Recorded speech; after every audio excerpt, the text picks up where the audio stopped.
swear I thought that. Good morning, everybody. Welcome to Tampa City Council. I'd like to call this meeting to order. We have invocation from Charlie Miranda. Thank you, Mr. Chairman. Mr. Chairman, it's my pleasure this morning to introduce Elder Larry B. Horge. Sr. was born and raised in Tampa, Florida, where his deep commitment to faith, service, and community was nurtured from an early age. His parents, L.B. and Maggie Horge, founded the Mount Vernon Primitive Baptist Church in West Tampa, instilling him a lifelong dedication to ministry. A graduate of Howard W. Blake High School, he earned his music and business scholarship in the University of A&M, Florida A&M University, and later obtained a Bachelor's of Science degree in accounting. He went to serve 27 years with the St. Pete Police Department, retiring as a patrol sergeant. During his tenure, he played a key role in developing the community policing initiative under Police Chief Goliath Davis. Since his retirement, Elder Horge has continued his commitment to mentoring, working with students in Tampa Stewart Middle School. Elder Stewart's Facebook podcast, Stay in the World, was gathered many allocates from listeners in around the Tampa Bay area. As a pastor of the Mount Vernon Primitive Baptist Church and chaplain of the Tampa Police Department, he remains dedicated to guiding and uplifting his community. He and his wife, Patricia, his high school sweetheart, share a beautiful legacy with 6 children and 9 grandchildren. Pastor? Mommy. Thank you very much for being with us, and we appreciate everything you've done in the past for everyone in this area. Thank you, sir. Let's bow our heads in prayer. God of Abraham, Isaac, Jacob, we thank you for this day. We thank you for your loving kindness and your tender mercies. Father, I pray that you bless this council meeting. I pray that you bless us all, that we be part of the solution and not part of the problem. And now, Lord, we thank you for our government, our country, and all those who have you allowed to be in their current positions. We acknowledge that you know all, you see all, and you hear all. And I pray that your perfect will be done in this earth as your will is being done in heaven. For thine is the kingdom and the power and the glory forever. In Jesus' name we pray, and in Jesus' name we thank you. Let us all say amen. Amen. Councilman Miranda, would you lead us in the pledge? Yes, sir. I pledge allegiance to the flag of the United States of America and to the republic for which it stands, one nation, under God, indivisible, with liberty and justice for all. Thank you. Clerk, can we have a roll call, please? Miranda. Here. Maniscalco. Here. Hurtak. Here. Young. Here. Vieira. Carlson. And Clendenin. Here. We have a physical quorum. Thank you. I need a motion to adopt the minutes from the regular session held on November 20th, 2025. We have a motion from Councilman Maniscalco, a second from Councilman Miranda. All those in favor say aye. Aye. Aye. Opposed? The ayes have it. Thank you. Agenda review. Let's start off at 2:30 today. I have a time certain. We're going to have Kenneth Tinkler, who is a potential attorney for our charter. Thank you. Review. We have a motion from Councilwoman Hurtak, a second from Councilman Maniscalco. All those in favor say aye. Aye. Aye. Opposed? Ayes have it. Thank you. I had issued a memo yesterday on item 32 to pull for discussion. After getting subsequent information yesterday about the project, I no longer need to pull that for discussion, FYI. 32? Do you want to share what that Yeah, information well, was? I was concerned mostly, I had several concerns. One of the concerns was that I had been initially told that the project was only 1 or 2 dwelling units. It ends up being 6, which I think is okay. more adequate density for that location, so I was more satisfied with that, with Okay. 6 units. Because I just, at that location, I thought 2 was not enough, so, okay. Okay, so, let's go through the agenda. 54 was misnoticed. We need to motion to reschedule on January 22nd, 2026. Second. 54? We have a motion from Councilman Maniscalco, second from Councilman Miranda. All those in favor say aye. Aye. Aye. Opposed? Ayes have it. Okay. Councilwoman Hurtak. We have a walk-on resolution. Where would you like to put that, Mr. Shelby? It could either go during, after your appointments for the boards, or it could be under unfinished business or Sure, new let's business. put it after the appointments to the Okay. boards. Okay. Okay, we have a motion from Councilwoman Hurtak, a second from Councilman Maniscalco. All those in favor say aye. Aye. Opposed? Ayes have it. Mr. Chair. Councilman, you have something else? I still Councilwoman have Hurtak? something Okay. else. We got several emails yesterday about allowing public comment after the staff presentation on item 64, and that is the using stormwater money for parades or special events. And I would like to make a motion to waive our rules and allow the public to speak after that, because we've gotten tons of email. I really believe, I'm sorry, but I think this is important, and people want to talk about it, so that's my motion. We have a motion from Councilwoman Hurtak, a second from Councilman Carlson. It is important, but we do have an opportunity for public comment built into our system. Can I propose an Except the amendment? problem is that there was no paperwork, there was no presentation in OnBase, so they don't know what's going to be said. Can I offer an amendment? I was going to make a motion on that too. Councilman Carlson? I would like to propose an amendment that we would put it after ceremonial. That way, the people who are here don't have to wait all day, but then they also don't have to speak twice. That way, anybody who wants to speak on that knows that right after ceremonial, they can I'll speak. accept that and then we amendment. won't, they only have to speak once. I think that's a fair compromise. So it's, okay. Okay, so we have a motion to move item number 64 to after ceremonial Can And we? and allow, And allow public comment. and allow public comment. and allow public comment. Now, is that So that- in addition to normal public comment? Yes. Well, I think what we should say to folks is that if you want to comment on that, since we moved it down, you don't have to wait all day. Please comment on that after. We should give them a choice of either or. Either or, I agree. Yeah, I mean, either comment on 64 during 64, and then you can comment again if you want to comment on the rest of the. That's the one about the apple. No, but this is only on 64. Yeah, but And we, again, if we had had a presentation already, I mean, all we have is a memo, but this is supposed to be a council and administration conversation, and I think the public needs to be able to speak after the The conversation. thing, what I'm suggesting is that if someone has something else to talk about in public comment, do that before, and then they can talk about 64 after. But if they need to leave early, they can speak about 64 in public comment and then not speak later. But they wouldn't speak about 64 twice. I got Councilman Miranda first, then Councilman Vera. after hearing just quite a couple of comments, why don't we just include 64 and the public comment so it can be handled in the morning, and we can do that.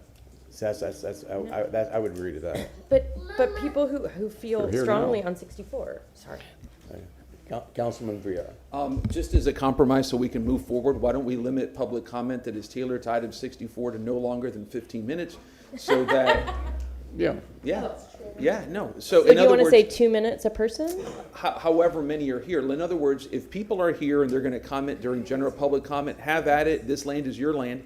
But if you want to do it specifically for that, that will be limited to 15 minutes as a group. So if there are 8 people, do the math. If there are 5 people, then they can have 3 minutes each. That's it. That's the Okay, so, compromise. so we have a motion to amend the motion to limit the public comment for item 64.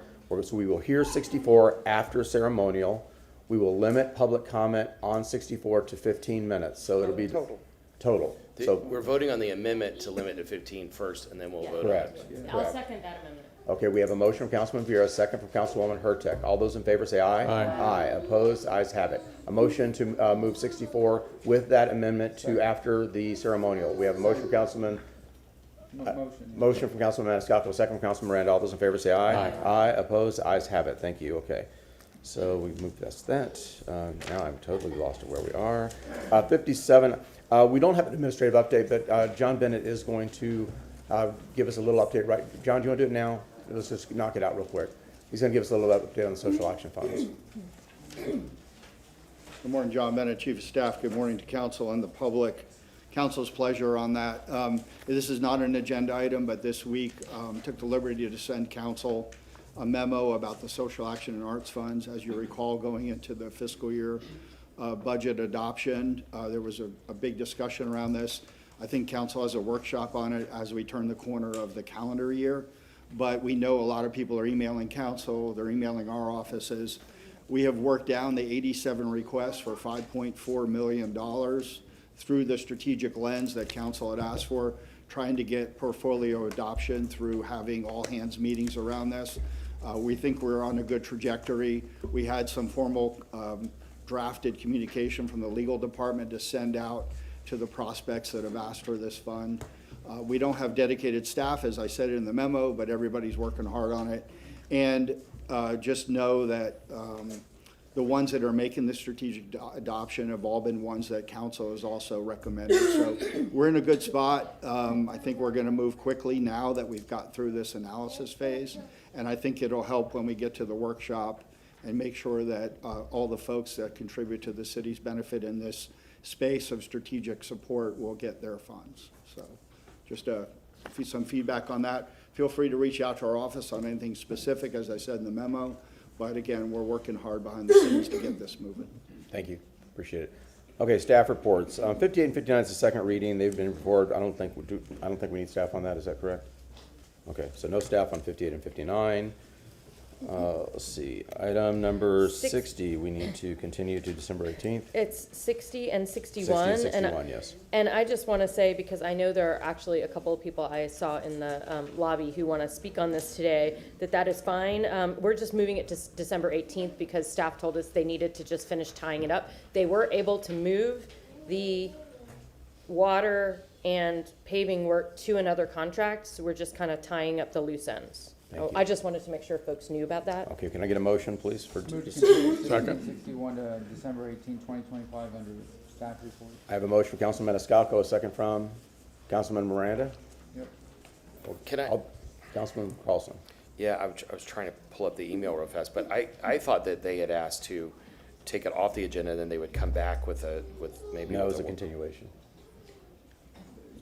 Yeah, it's a continuation because what they're doing, we asked them to take the water Right. portion and the paving out of the South Howard project and tie it to another project, and they have been able to do that. So the memo I got from Rory said that they had done that, and it was under another contract, so Yes. I didn't know that. It's just not, it's the Ts and Is haven't been finished. You know, the Ts haven't been crossed and Is haven't been dotted. Oh, there's Mr. Baird. Brad, I think we're fine. Brad, we're okay. Yes, good morning, City Council. Brad, Brad Baird, Deputy Administrator of Brad, listen. Infrastructure. Brad, it's okay, we're good. So we have a motion, Okay. we have a motion, a second to continue this item. All those in favor say aye. Aye. Aye, opposed, the ayes have it. Thank you. Thank you, Brad. We'll probably be hearing from you later. Yeah, but Yeah, go the ahead. memo I got from Rory on December 2nd asked to withdraw these two. This specifically said that, so maybe something else came in after that I didn't Yeah, see. yes. No, these two items can be removed. Well, but are they being moved or removed? It's, we Removed.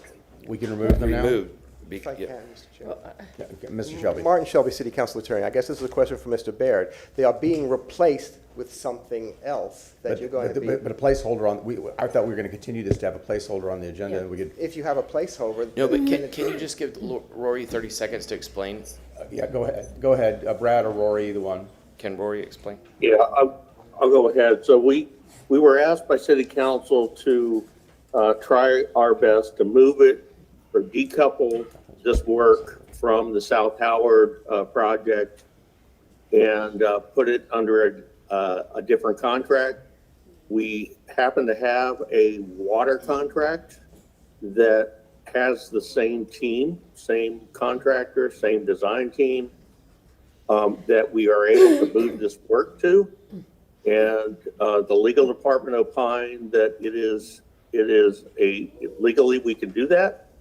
And so I only held it as a placeholder in case City Council didn't agree with that. But if City Council agrees that this is appropriate, then we can remove these two items from the agenda. Brad, we don't need, so by moving it to the other contract, it doesn't need city council approval anymore, is that correct? Yeah, okay, let me interject here. I'm comfortable with what we've just done already, the council action, to continue this item to October 23rd, because we haven't taken action on, December. I'm sorry, December 18th. December 18th, I'm sorry. But it's a different item. Okay, stop. What the- Mr. Chairman. Hold on, stop. Mr. Martin Shelby. Shelby, It is a City Council- different my- item. here's We will my have a cons- new Here's my GMP concern. for December 18th. Brad, stop. Understanding what Mr. Baird said, it's my concern that what is going to be uploaded is not going to be related to what is listed on the agenda. It's Yeah. going to cause confusion. Yes. So if they can, and the question for Mr. Baird is, Mr. Baird, December 18th means it's right around the corner. Will you have the information uploaded for the council and the public by the time of the release of the draft agenda for the 18th? Yes, yes. So we remove this and he puts a new item on That's the right. 18th. Okay. Consistent with what your direction is, and the background will be consistent with what the item on the agenda is. If everybody's, but again, Brad, you understand, council, we're not taking a vote on what you're asking for until the 18th, so you don't know what the outcome of that is until that actually occurs. Yeah, that's why I kept it as a backstop. That's why I'm confused about why we're talking about this now, because I thought we wanted to continue this as a backup until we have that other item placed on the agenda. That was the discussion that I had had. The other choice would be to put those two items on the agenda. And then remove it, and remove it. In addition to these items. Correct. And put all the new backup with those two items. Correct. With a memo saying that these items are superseded or should be removed. Is I that would what? approve, And I think we We- need to we can make do- sure that we have the word South Howard flood relief somewhere in it, so I just think we should continue this. Yeah, I am still satisfied with what we've done. Councilman Carlson? The whole purpose in trying to get it separated is so that it's not part of the South Howard project. And Well, so I If understand. it carries on, if it carries on, and it has South Howard in it, we might get 200 protesters here. And so why are we gonna go through all that when it's already separated? Councilwoman Hurtak. The point being, this, so that people know this is the replacement for the South Howard, but if they don't see that, they won't know that. But if we take these off the agenda, then it's not part of the South Howard project anymore. That's digging up South Howard. Again, unless somebody objects, I am comfortable with the plan of continuing these items to, as council has already voted on, to continue these items, and with the understanding that Brad will submit the information for the other items, and if those items go, we will have these items removed from that agenda on that day. So we'll do basically as it would be no substitute. So I think for communication purposes, I agree with Councilwoman Hurtak, and I think the councilman's action on this is appropriate. I don't have any problem with that. But then let's vote, and I'll vote no, because. We already did. Okay. Yeah, we already So voted. did we Oh, so- vote? Because I voted, I will vote no on that. Do Okay, so- you want to reconsider, a motion to reconsider then? That So, vote? yeah, since you voted in affirmative, we can I don't make think a I motion said to it. reconsider? Yes. Okay, we have a motion from Councilman Carlson, a second from Councilman Vera to reconsider the vote on items 60 and 61. All those in favor say aye. Aye. Opposed? The ayes have it. Now you're Okay. back. Now you're back to where you were. Can I get a motion to continue these items? Councilwoman Hurtak, a motion from Councilwoman Hurtak, a second from Councilman Vera.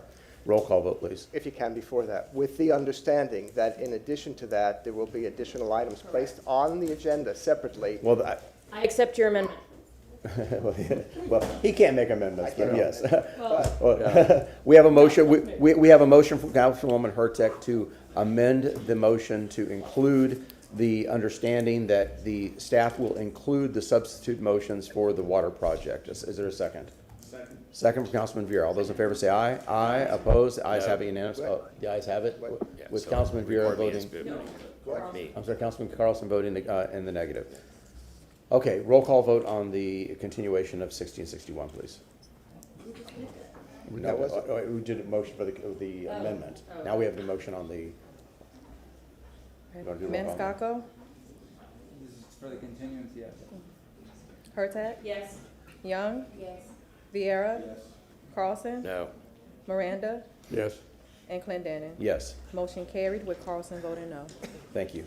Okay. 62, we have a memo in lieu of staff appearance. Is everybody good with that? Okay, so no staff on 62. 63, staff will be present for 63. 64, we have two memos from Chief Bennett. We're gonna have staff on that. Yes, we need staff for that. 65, Motion to continue to December 18th. okay, we have a motion from Second. Councilman Maniscalco, a second from Councilwoman Young. All those in favor say aye. Aye. Aye, opposed, the ayes have it. Councilwoman Young, yes? Uh-huh. And I just want to add, the reason why we're continuing it is because we want to have the listening session first, and that was placed on base. So there's a reason why we're moving it. So I just wanted to make sure we know. When is that? When and This- where? I think it is the 16th. I think it's December 6th. there. Yes, there it is. Yes, so December 16th from 6 to 7 at the Centro Astoriano. So that's why we're moving it, because we want to have the listening session first, and then we'll come back. So I want to make sure everybody understood that. December 16th, 6 to 7. Can you put that up for everyone to see? Thank you. Okay, is that it? Everybody else is good? Okay, we did the walk-on, so I think we're good. A motion to approve the agenda, please? We have a motion, Councilman Viera, second for Councilman Maniscalco. All those in favor say aye. Aye. Aye, opposed, the ayes have it. Okay, clerk, if we make sure we get the timers on for everything today, because it's going to be a tough agenda, I'd appreciate that. And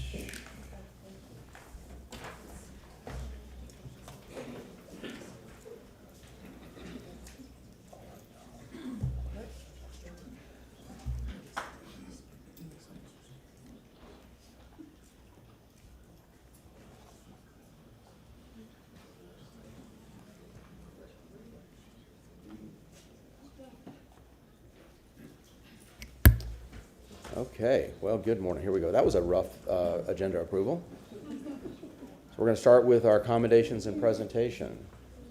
First is for our Police Officer of the Month. Oh, there you went. I was looking like, where did Councilman Viera go? Councilman Viera, can you kick us off, please? Thank you very much, Mr. Chairman. Chief Kate, good to see you, ma'am. We're here today for the Officer of the Month, who is Corporal Jacob Gonzalez, and to speak on this honoree and what makes him such an exceptional police officer, we're going to have Chief Kate come forward. Go ahead, ma'am. Good morning, Council. Ruth Cade, Assistant Chief of Operations, here for Chief Burkall, who sends his regrets that he couldn't be here. It's indeed an honor today to introduce you to Corporal Jacob Gonzalez. He is being recognized as our Officer of the Month for December 2025. Corporal Gonzalez exemplifies the highest standards of the Tampa Police Department through his outstanding dedication to traffic safety, impaired driving prevention, and community education. His efforts consistently extend beyond routine enforcement, reflecting a genuine commitment to safeguarding lives and enhancing the overall well-being of Tampa's residents and visitors. In addition to his regular duties, Corporal Gonzalez has developed and delivers on a regular basis a comprehensive safe driving and impaired driving prevention program to every public high school in Tampa, as well as several private schools. Through this initiative, he has instructed more than 1,000 driver education students every year, preparing young drivers to make responsible and informed decisions on the road. Corporal Gonzalez also voluntarily oversees the department's Child Passenger Safety Seat program. In this role, he provides a hands-on instruction to more than 600 parents on proper car seat installation and has personally installed over 100 child safety seats in 2024 alone, many of which were provided at no cost to families in need. His efforts ensure that Tampa's youngest passengers travel safely every day. Beyond the city, he extends his influence statewide through active participation in the Florida Occupant Protection Coalition and the Florida Impaired Driver Coalition. His work with these two groups supports the development and implementation of initiatives aimed at reducing crashes and saving lives throughout our state. Corporal Gonzalez's dedication, leadership, and commitment to public safety has made him truly deserving of this recognition, and that's why he is December's Officer of the Month. Congratulations.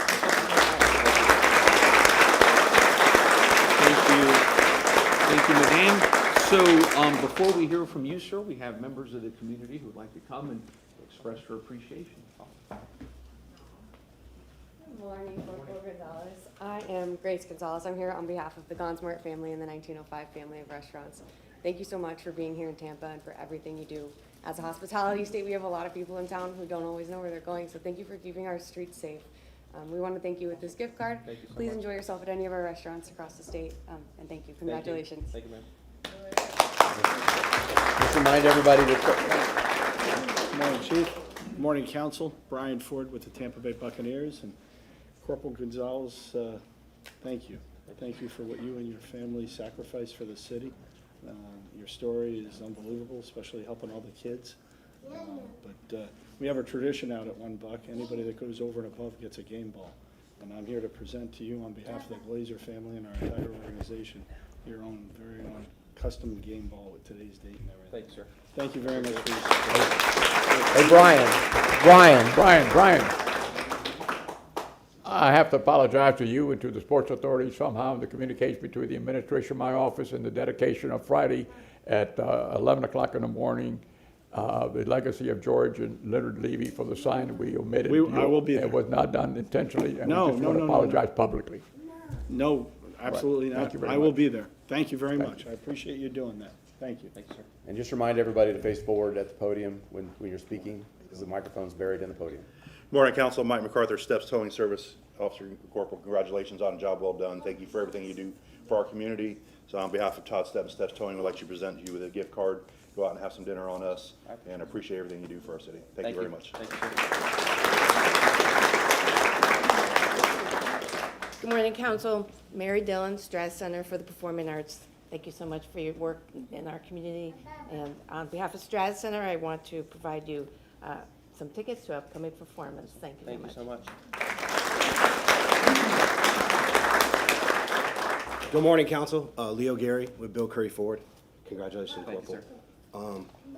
It is truly an honor for me to stand up here every single day, and I know I say this every single time, but the guys that put these uniforms on every single day. Make and sure you the face sacrifices- forward. Make sure you face forward, because And nobody make can the hear you. sacrifices for each and every one of us in this room to keeping us safe. I truly appreciate you guys. So again, congratulations. On behalf of Bill Curry Ford, I want to present to you a handwritten letter from Jennifer Curry herself with a gift card. Thank you. I also want to give you a certificate for a full food maintenance on your personal vehicle. Thank you. And then there's some other Ford apparel in there. Awesome. Thank you, sir. Thank you. I appreciate you. Congratulations, Good man. seeing you guys. It's been a while. Thank you. I know it's awkward, but just remember when you're facing forward, the cameras are looking at your face and they can look up and see you. So even when you're addressing the audience members, they can see you on the camera. So if you face forward, thank you. Good morning. My name is Mary Lou Bailey. I'm here on behalf of Zoo Tampa. I serve on the board of directors, and we all thank you for your service. What a great story. I'm the mom of 2 teen drivers, so I particularly appreciate all the work that you've done. We've bought you an annual membership to Zoo Tampa for you and your family, and a goodie basket. And usually Mark Haney is here, and he would have some clever story as to why he picked the tiger for your story. But he had to go to another meeting. So, High school mascot. yeah, is that what it is? Yeah. Okay, yes, sorry, so we don't have his wit, but you have my thanks, and thanks for the board of Zoo Tampa, and thanks to everybody who serves. You guys are all Thank you, awesome. ma'am. Thank you again, and enjoy the membership. Thank you so much. Thank you, ma'am. Morning, Council. Corporal Gonzalez, thank you so much for your service. My name is Mary Beth Williams. I'm with Friends of the Tampa Riverwalk. I'm here to present you with a personalized paver on the Riverwalk with your name on it. We'll notify you when it is engraved. I would like to say that I have a certificate, but I actually have 2 for fire, so I'll have to reprint. I also, in addition, have a gift certificate from Florida Avenue Brewing, a gift certificate from Joe Toro, and from Manthe Hospitality, we have 2 Pirate Water Taxi passes, 2 Lost Pearl complimentary admissions, and a Yacht Starship dinner for 2. So again, thank you for your service. Thank you so much, ma'am.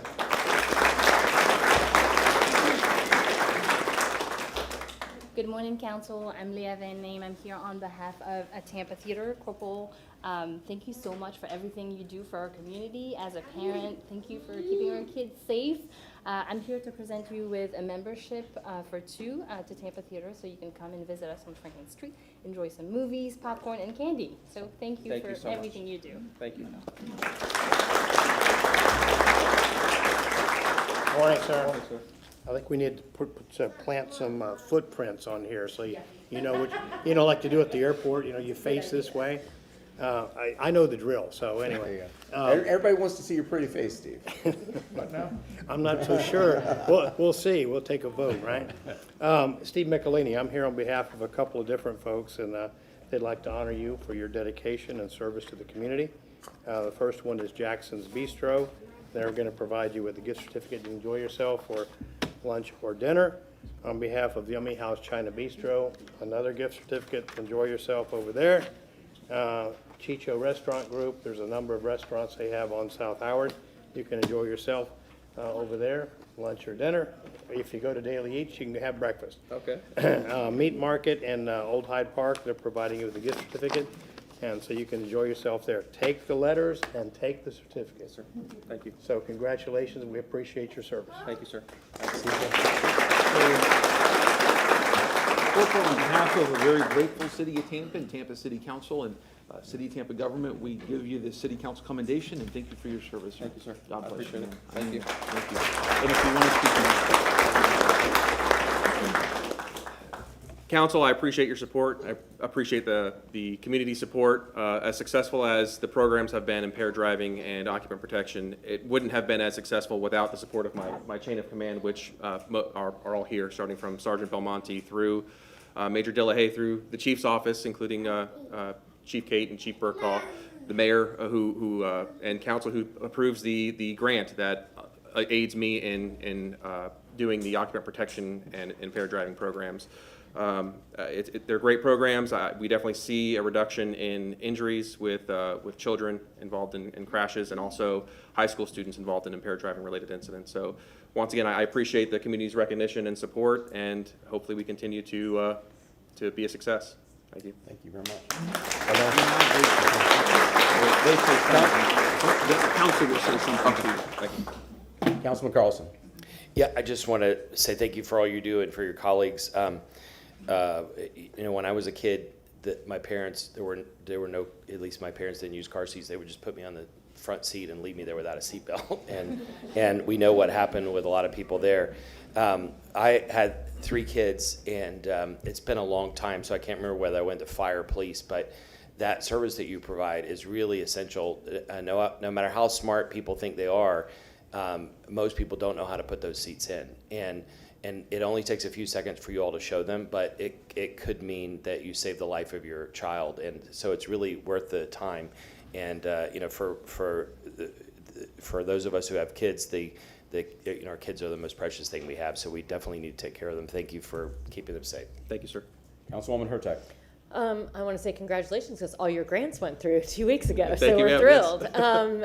And that's actually, I had some questions about those because I want to see what we can do to piggyback off of that and do more, because driver speeding and impaired driving is just increasing as much as you all do to help.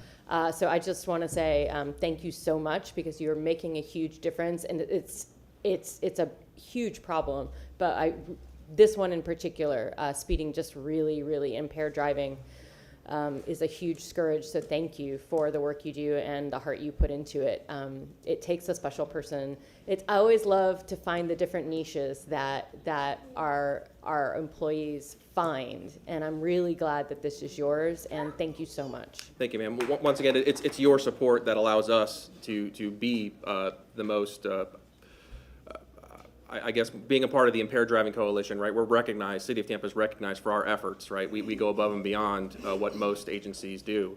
And it's because of, like I said, your support and our through the Chief's office support for our mission. So we definitely do the best we can. Councilwoman Miranda. I just want to clarify, make it simple. It might be our support, but your actions that do the work that makes the wheel go round and saves the lives of the community. Not only your department, our department, the City of Tampa, but throughout this great country. We really appreciate everything that the police department does, not only here, but throughout the world, protecting the citizens of the community in which they live. Thank you very much again. Thank you, sir. Thank you. Well, I hope you and everybody else that wears the badge knows that you've got 7 people up here that support what you do every day of the week, 365 days out of the year. We're very grateful for your work and keeping Tampa safe. Thank you very much. Thank you, sir.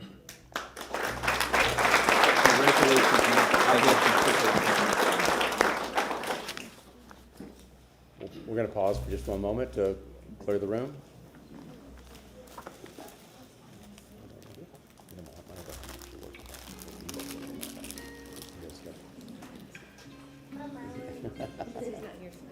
Okay. So this is my thing.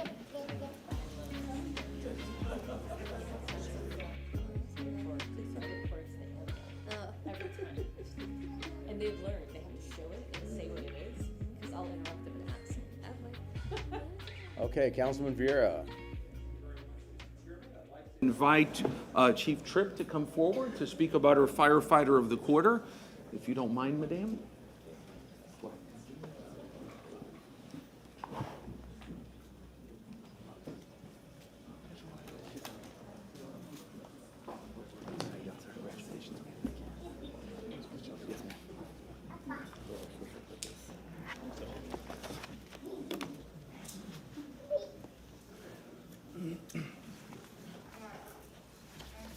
Councilman Miranda, there's a little boy that upstaged you when you were talking earlier. Good morning, Council. Barbara Tripp, Fire Chief for City of Tampa, Tampa Fire Rescue. So today, I am proud to introduce not only one of my employees, but a good friend of mine, Captain Barsumian, Brian Barsumian, as the firefighter of the quarter. Captain Barsumian is currently assigned to Engine 13, which is also known as the station for Nightmare on Annis Street. So it's a lot of history behind there. So he continued to serve the community that is up by the Busch Gardens area. So Captain Barsumian has served Tampa Fire Rescue since 2008. He's been a City of Tampa firefighter for 17 years. Captain Barsumian is a selfless and effective leader, consistently striving for excellence in every aspect of his work. He demonstrates an unwavering commitment to his crew, treating them like family and going above and beyond to ensure that they have the resources to support them necessary for success in their career as well. His high level of integrity and dedication to doing what is right are qualities that have earned him the respect of his peers and supervisors alike. Beyond his responsibility to Tampa Fire Rescue, Tampa Fire Rescue Captain Barsumian is deeply involved in his community. He volunteers at Camp Council at Camp Popitaki for the last 10 years, earning Council of the Year honors in 2023. Additionally, he has been instructor at the Leary Technical Academy since 2020, and he is actively assisting with training new recruits at Tampa Fire Rescue. Captain Barsumian has further expanded his expertise through various certification. He is Fire Officer 1 and 2. He's also a rope tech and also had the certification for VMR, which enhances his ability to perform his current role. He also coaches youth football and Little League baseball and speaks to recruits about critical issues such as DUI prevention, substance abuse, PTSD, and resilience in the face of adversity. But what truly set Captain Barsumian apart, however, of his heroic action in the emergency situation, his wife told us of a story while they was on vacation. May of this year, May 17, 2025, while they was on vacation in Virginia Beach, Captain Barsumian and his wife encountered a motorcycle accident with 2 riders that was face down in the roads without any helmets. They had sustained severe head injuries. So without hesitation, Captain Barsumian, he pulled over with his wife, and of course he took charge of the scene, managing the 911 call, calming bystanders, and of course notifying the proper authority about the injuries that was on scene, meaning calling 2 what we call trauma alerts. He immediately administered care and treatment to the patients. His quick assessment and prioritizing of the patient's needs, coupled with his calm attitude under pressure, played a critical role in stabilizing the victims until emergency service arrived. His quick thinking and decisive action that day played a critical role in saving multiple lives. So I want to congratulate Captain Barsumian for being nominated as Firefighter of the Quarter. His unwavering dedication, exceptional commitment, and consistent embodiment of TFR mission continues to set the standards for excellence within our department. So congratulations.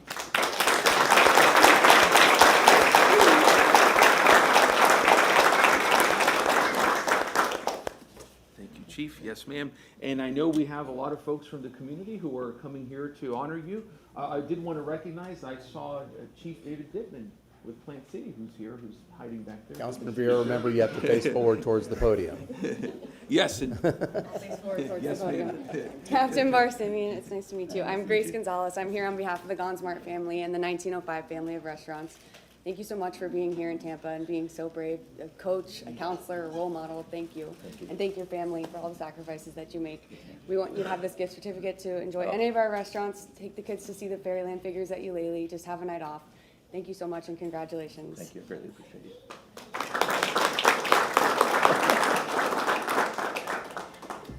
Good morning, Chairman, Tampa City Council, members of the public, and those in attendance. Nick Stocco, President, Tampa Firefighters Local 754. Captain Barsumian, you are a true mentor, a leader. I know that you mentored me in my young stages of my career, as well as your mentors being here. To the Chief's point, his rap sheet is significant. He has done and gone above and beyond. The Chief and I served some time together at Station 13, and it was one of the truly busiest stations.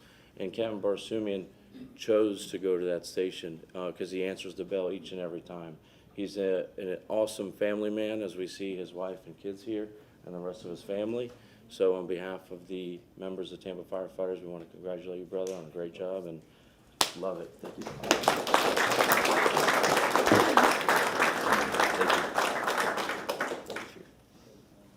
Council, Chief, good morning.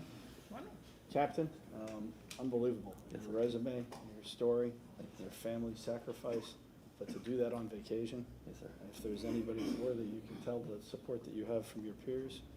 If anybody's worthy of getting a little special recognition, it's you. Thank you, sir. So on behalf of the Glazer family, our entire organization, you got to look forward here. Yes, sir. I'd like to present this game ball for you for all that you do and the sacrifice that you and your family give. Thank you, Thank sir. you very Appreciate much. it. Appreciate it.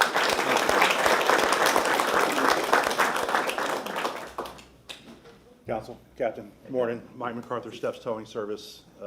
Congratulations on a job well done. I mean, just taking this experience to wherever you go is a testament to your chief and your staff here is just how awesome that this group of people are in this, what you guys do for our community. And so on behalf of Todd Steps Towing, I'd like to congratulate you. Thank you for a job well done. Have some dinner on us. I greatly appreciate it. Appreciate everything you do. Thank you, sir. Thank you. Captain, good morning. Mary Dillon from Strass Center for the Performing Arts. On behalf of Strass Center, I want to thank you for your time and service to our community. Please accept tickets to an upcoming performance. Absolutely. Take your family and enjoy your day. Thank you. so much. I appreciate it. Congratulations. Thank you. Appreciate My name is Mary Beth Williams. I'm Executive Director of Friends of the Tampa Riverwalk, and I'd like to present you with a personalized Riverwalk paver in honor of your service. In addition, we've got a little packet here. I've got a gift certificate to Florida Avenue Brewing. We've got a gift certificate to Splitsville for an adult night out. Oh, goodness. And then from Manthe Hospitality, we have 2 Pirate Water Taxi passes, 2 Lost Pearl complimentary admissions, and a dinner for 2 above Yacht Starship. Thank you so much. Thank you for your service. Thank you. Council again, Leo Gary, Bill Curry Ford. Congratulations, Captain. Thank you so much for what you do for the city of Tampa. I mean, it shows with your peers here, supporting you. On behalf of Bill Curry Ford, I want to hand you a handwritten letter from Jennifer Curry herself. Thank you. A gift card in there as well, and then also a certificate too for full maintenance on your personal vehicle. Oh, as well. And then there's Thank you some so other much. Ford apparel on there. Awesome. Congratulations. Thank you, sir. I appreciate it. Thank you so much.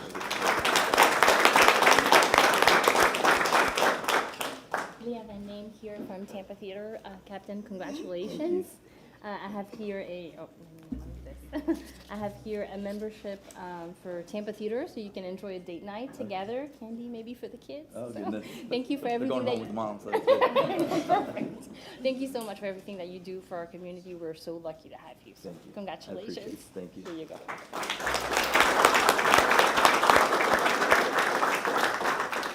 Good morning. My name's Mary Lou Bailey, and I'm here on behalf of Zoo Tampa. I volunteer on the board there, and the board has purchased a family membership to the zoo for you. It's an annual membership.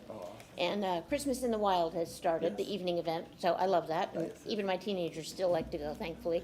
But I wanted to thank you for your service. I particularly liked the part of your story about all the mentoring and how you serve as a role model to young people. That's just so inspiring, and it's so great. And I want to thank the whole family, and I want to thank everybody who serves. You guys are all rock stars in my book. Enjoy it in good health. Thank you so much. I appreciate it. What's the animal? What's the animal? You know, I gotta know. I know. It's a wolf. It's a wolf. It's a little wolf. Yes. Wolf. I don't know why Mark picked that one. That's my spirit animal, so it works out.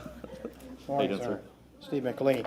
Well, first, I'm going to give you a little history, but on that station, back in the day, I represented Busch Gardens when the Busch family owned Busch Gardens, and I was the one who helped negotiate the deal to give you the land for that station to be built.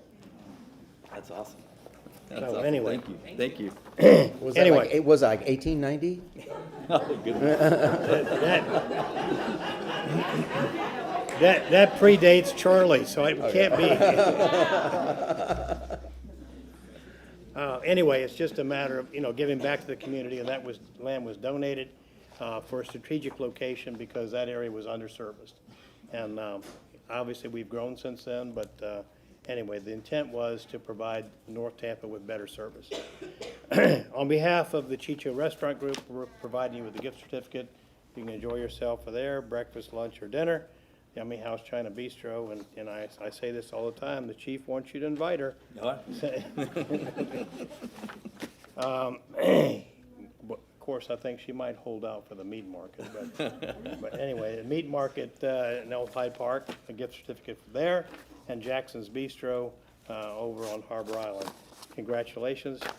As I said earlier, I'm facing front, and take those certificates with you. Yes, sir. Thank you, I appreciate it. Congratulations. So, on behalf of the grateful city for all that you do, not just for Fire Station 13, but just all your civic work. I see our friends, Alex Ganassi and others with Tampa Firefighters, a charity fund. Yep. They're here because of your big heart that you always show for people. We're proud to honor you, sir. Thank you, sir. There I go. appreciate you. Thank you, buddy. God bless you. If you want to say anything, you may.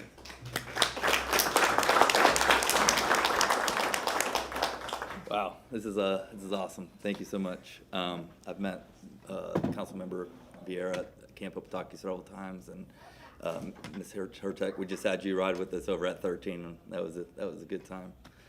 This is a very humbling moment. This is a big moment in my life. Nobody was shocked more than I, for sure. It's also a little tough day today. This is actually our first event that I have without my grandfather physically being here. But as you can see, I have all my family members here, and it's a big foundation of where everything has started and why, a big reason of why, of who I am to this day. So I want to start off with the council members, Fire Chief Tripp, Local 754, and the awards committee. Thank you from the bottom of my heart for this incredible honor. This is a very humbling moment for myself and a gratifying moment for my family and for those who have continued to serve with me. I recently came across a quote from Jim Ron that stuck deeply to me. It says, "You're the average of the 5 people that you spend the most time with." As I accept this recognition, I can't help but reflect on the people throughout my life who have helped shape me, support me, and help me into the person that I am and the firefighter that I've become. As a person that's had a lot of adversity throughout my life, I want to first start off by thanking my dad for introducing me to Brandon High School's Russ Cozart and the sport of wrestling. The lessons I learned on that mat have come to play a significant role in my life. What I didn't know at that time, and what I know now, is that wrestling taught me accountability. It taught me discipline. It taught me resilience and the importance of mental toughness. Those are the lessons that I've carried directly into this career. It taught me how to push past exhaustion when I feel tired. It taught me how to stay calm when I'm under pressure and how to get back up when life knocks you down. Those qualities shaped me into a person that I am today. To my mother, it's a big moment for me too. She just had a major procedure last week, and she showed tremendous strength being here today. To my mother, thank you for being the first example of strength, compassion, and determination. Your tough love, your guidance, and the foundation I stand on every day. To my grandmother, your unwavering support throughout my entire life has played this an instrumental role to who I am today. You've been a steady, encouraging voice throughout every stage of my journey, always believing in me, always cheering on me, and always reminding me of the values that truly matter. The lessons you taught me about hard work, humility, kindness, and doing what's right follow me into every shift. I carry your love and your influence with everything I do. Chief Dittman. Chief Dittman's known me my entire career. He took a chance on me when I put in Dakota 11 when I was a rookie. Chief, thank you for being a mentor in every sense of the word. Your leadership shaped my career, but your belief in me shaped my confidence. Your guidance, a whole lot of patience, and an example have pushed me to grow, not just as a firefighter, but as a person. To my wife. She's busy. To my wife, thank you for always being my #1 fan. Thank you for your continued support and always being the best for me and the boys. As you can see, she's a strong woman, and I'm very fortunate for everything I have, thanks to her. And then to the rest of my family, your support and encouragement means more than I can express. Last but not least, to everyone I've ever been stationed with, current and former, I wouldn't be standing here without you. Throughout the thousands of calls we run, thank you for always making me look good. Thank you for this recognition, as it's just as much yours as it is mine. Thank you all for this tremendous honor. I'm deeply humbled. I'm very humbled. I'm grateful. I'm proud. I'm proud of this department I serve. I'm proud of the community I serve. And thank you so much. Thank you. I greatly appreciate all of you.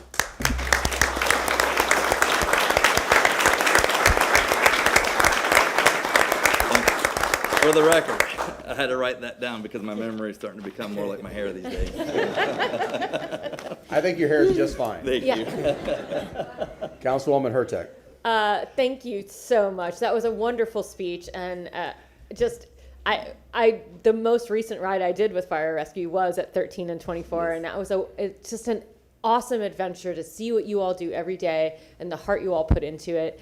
And it's very clear why you won this award, and congratulations. And I'm so happy for you and for your wife and your family. I mean, it's very clear that for the people that support you, and just so they get the recognition. If you're the part of the family who came here today, can you just stand up so yeah.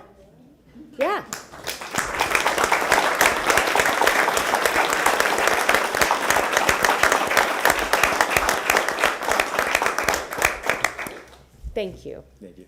Councilman Carlson, then followed by Councilman Maniscalco. As someone else said, your resume is incredibly impressive, and I would love to learn more about that. Yes, sir. And thank you for all you do, and thank you for stepping in. What you did, I guess, is an example of what you and your colleagues do every day. You just jump right into the situation when you're needed. And a small example of that is when you first came up in front of us and your son was crying, and your wife had her hands full, you grabbed your son. And as a father, maybe parents in the room won't understand this, but as a father, I gasped because you're wearing a white shirt. and you I'm used to getting it dirty. You didn't care, you jumped right in. And so, anyway, thank you for bringing your family. Thank you, sir. I appreciate it. Councilman Maniscalco. Congratulations, a hell of a resume Thank and you, everything that you've done. Thank you for that. And thank you to your family for the sacrifice that they make, because you're out, you're doing, you're protecting, you're saving. How old are you, if you don't mind me asking? I'm newly 42. We're the same age, and you mentioned that this was your first event without your grandfather, but you have your grandmother here, right? Yeah, I do. Yes. Grandparents are so important, and you're lucky that at this age you still have, No, absolutely. So thank you to them, because the values that they've instilled in you, clearly, I mean, they help make you who you are today, and we're very proud of you. All the people behind you are proud of you. You're what makes Tampa Fire great. I mean, you're a shining example, so congratulations. Thank you, sir. I appreciate you. Yep. Thank you.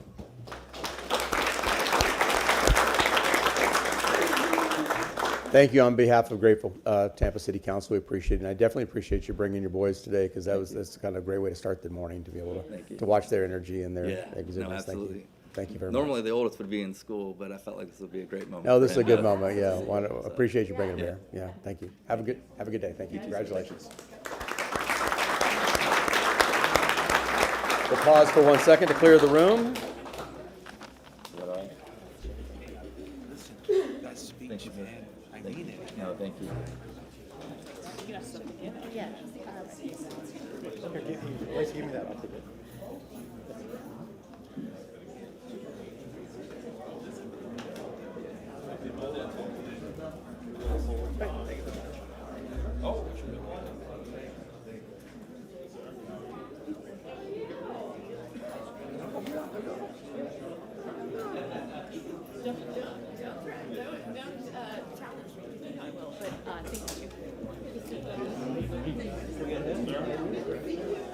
That was at 10:30, but I have it at 8 morning. Hey, how you doing?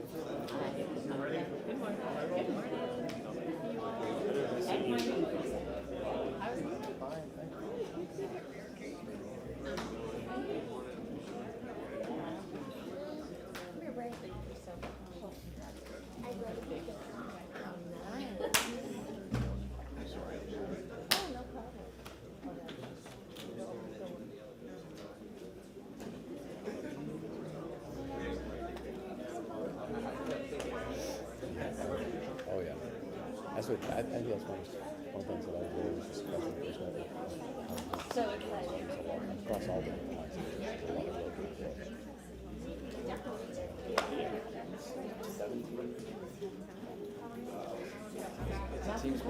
I know, but I've learned so much and I love it. Y'all are just so.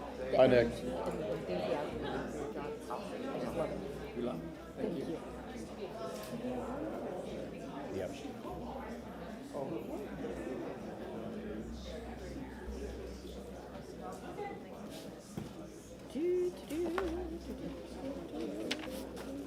Yeah. Councilwoman Hurtak. Good morning, Councilwoman. Oh, thank you.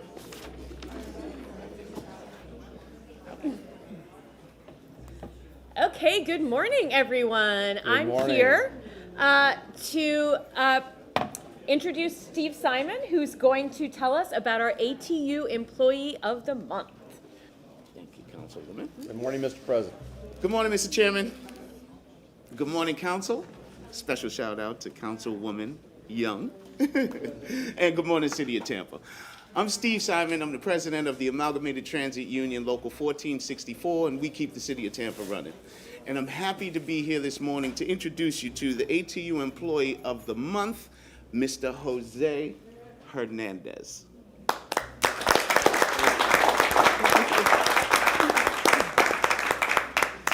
On behalf of the leadership team at the Tampa Convention Center, I want to express our sincere appreciation to your outstanding contributions and unwavering dedication during the months of July to August of 2025. Your exceptional work ethic and commitment to improving Tampa Convention Center facilities have been truly commendable. By completing over 200 work orders and logging 400 man-hours, you achieved the highest production rate among the operations personnel, a remarkable accomplishment. Your craftsmanship was especially evident during the renovation of the operations break room. Your skilled installation of laminate flooring, countertops, cabinets, and a sink not only enhanced the workspace, but also saved the convention center a substantial amount of money. Additionally, your efforts in painting over 5,000 square feet, that's a lot, of convention space, including the front drive, landing, hallways, and office areas, resulted in further cost savings for the City of Tampa. And we always love to see cost savings. What stands out most is your ability to take on these major renovation projects while consistently managing your scheduled maintenance duties and responding promptly to both routine and emergency service requests. Your work exemplifies the highest standards of professionalism and reflects the core values we uphold at the City of Tampa. Thank you once again for your hard work, dedication, and for setting such a high standard of excellence. We are proud to have you on our team. And we thank you and appreciate you for everything that you do to help keep the City of Tampa running. And on behalf of ATU Local 1464, I would like to present you with this award. Ooh. Congratulations. And if I may, I would like to. We need to do a quick photo first. Okay. No, Okay. It didn't happen if you don't have a photo. Thank you. If I may, I'd like to read a portion of the letter from the mayor. Okay. Congratulations on being selected as the Amalgamated Transit Union's Employee of the Month for your professionalism, strong work ethic, enthusiasm, and for going above and beyond in all aspects in your position as a maintenance repairer too for the Tampa Convention Center. You have earned the respect of your superiors, peers, and the community. You are an asset and integral part of the Tampa Convention Center and the City of Tampa's mission of providing superior services, and you are highly deserving of this recognition. Your dedication and service set an outstanding example for others to follow. It is employees like you, Jose, that make me proud to serve as mayor. Thank you for your dedication and service. Sincerely, Mayor Jane. Thank you.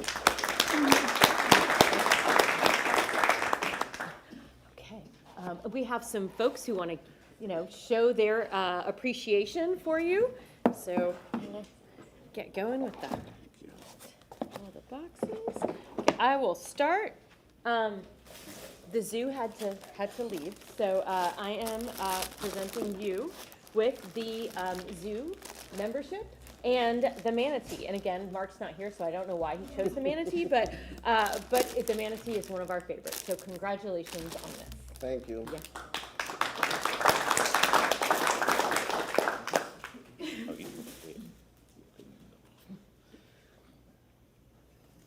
Hi. Good morning, Mary Dillon, Strass Center for the Performing Arts. Thank you so much for all the hard work you do.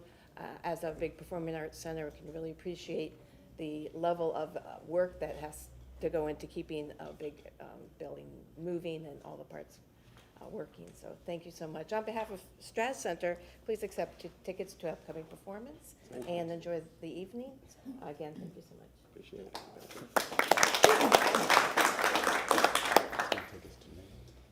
Council, Brian Ford with the Tampa Bay Buccaneers. Mr. Simon, thank you very much. Mr. Hernandez, from one behind-the-scenes guy to another, thank you for all that you do behind the scenes for our great city. And thank you for the sacrifice that your family supports you with. And as I've mentioned before, we have a little tradition at One Buck. Anybody that goes over and above gets a game ball. And your story definitely represents that. So I have your own. On behalf of the Glazer family and our entire organization, thank you. Thank you. Thank you. I'd also like to wish everyone a very happy and safe holiday season. Thanks for all that you guys do. Thank you very much, sir. Thank you, Mr. Ford. Council, sir, congratulations. Mike MacArthur, Steps Towing Service, and I go off what Mr. Ford just said. We don't get to see what the behind the scenes does and what it's like, and it's people like you that keep the city running, and we appreciate it. And so on behalf of Todd Stepp and Steps Towing, we'd like to congratulate you. Thank you for everything that you do for our city as a gift card. Have some dinner on us. Congratulations and happy holidays to everybody, and thank you.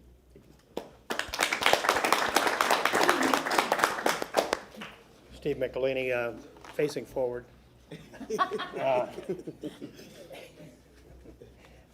You know, the maintenance people, you'll sure know it if it's not working, because when you go into that facility and the air conditioning or the plumbing's not working, you're not staying.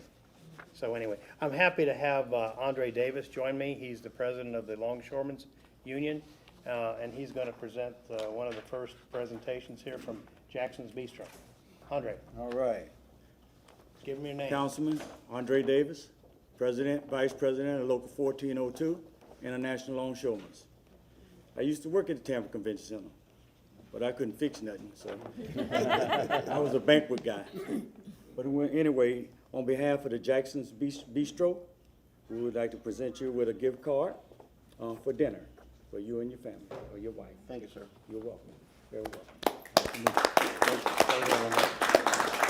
On behalf of Yummy House Bistro, we're providing you with a gift certificate so you can enjoy yourself lunch or dinner. The Chicho Restaurant Group, breakfast, lunch, or dinner. And the Meat Market in Old Hyde Park, lunch or dinner. And just in recognition, I'd like to bring these two union folks together and at some point perhaps bring them back.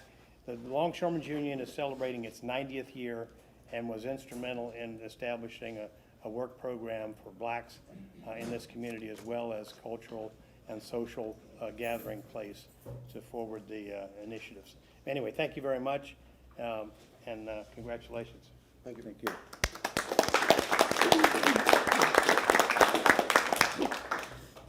And we have our commendation from our grateful City Council. Thank you so much for all of your work. And we'll, after this quick photo, we'll let you say a few words. I'm truly moved and humbled. I come from the private sector where the more you do, the more they want. As of when I started working for the city of Tampa, I thought I was doing my job, and I get well compensated for it. So to be recognized for doing my job, I mean, it's truly beyond what I believe. This can't be done by one person. It's a teamwork. And I am truly grateful that my superiors listened to our requests to get materials and whatever it is that we need to make the place beautiful. And they listen and they comply, and that's how we achieve certain things. So I'm truly humbled and I'm grateful, and thank you guys very much.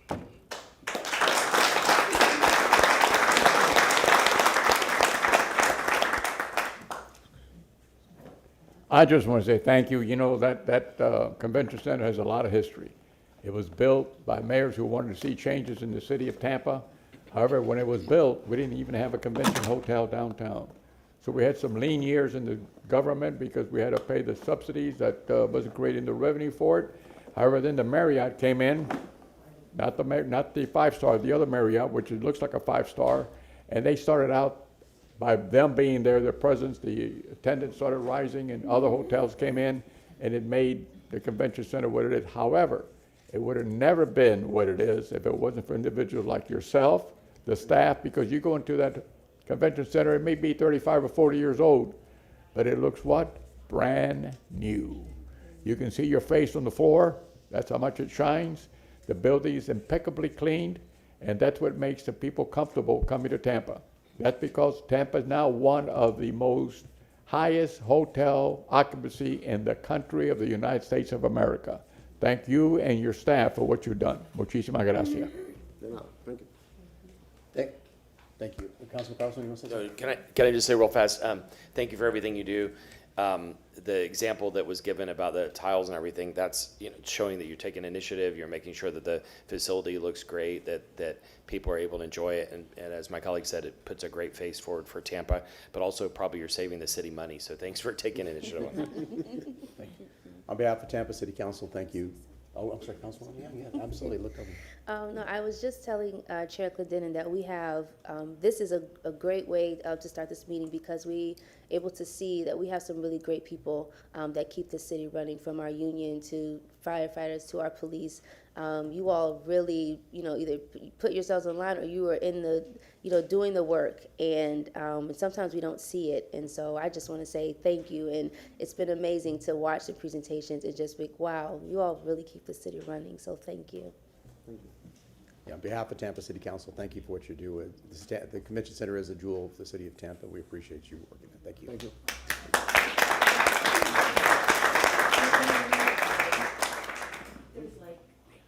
There's a huge line out there, so I recommend a 10-minute break. Oh, trying to get in? Yeah. Wow, okay. Thank you, Council. I was serious. Yeah. I mean, they're down the stairs. The line's down Wow, the stairs. okay.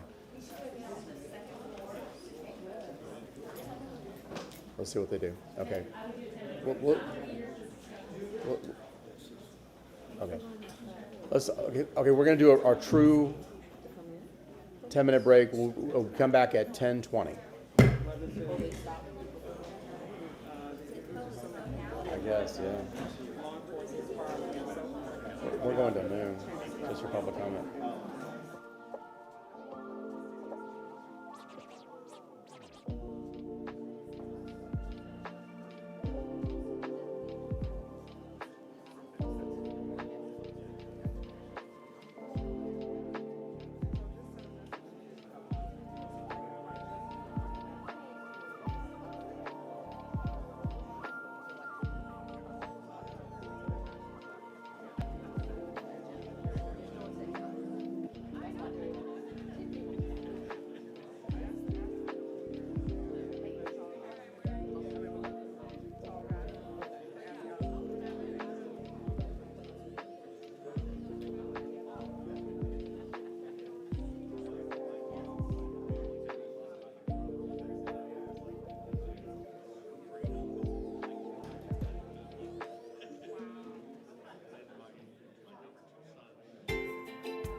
Maniscalco. Hurtak. Here. Young. Here. Vieira. Carlson. Here. And Clendenin. Here. We have a physical quorum. Thank you so much.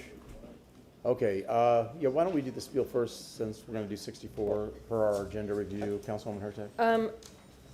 Can we clarify what's going on with 64 first? Because I've gotten some folks were asking. They aren't sure exactly what we're doing with May item I? 64. May I attempt to do so? Yes. So it Mr. doesn't have Shelby. to become a discussion. Thank you. My understanding, members of the public, with regard to number 64, if you are here on number 64 in particular, and that subject is a discussion about whether or not stormwater monies or staff should be used on parades or special events. If you're here to speak on that, you have a choice. You can either speak before the item is heard, or you can hear the city's presentation and then have the opportunity to No. speak. What? We're Can't doing do that both. item right now. So we're going to be You're not- listening you- to it after. Oh, I see. You're not even going to take public comment. After 64. yes. For a total of 15 minutes. Then, see, I'm glad we did this. Yeah. What's happening is the city council, during the approval of the agenda, decided to take up item number 64 immediately after ceremonial and allow 15 minutes total in which to take public comment. After the public comment on number 64, then they will open it up to the rest of public comment.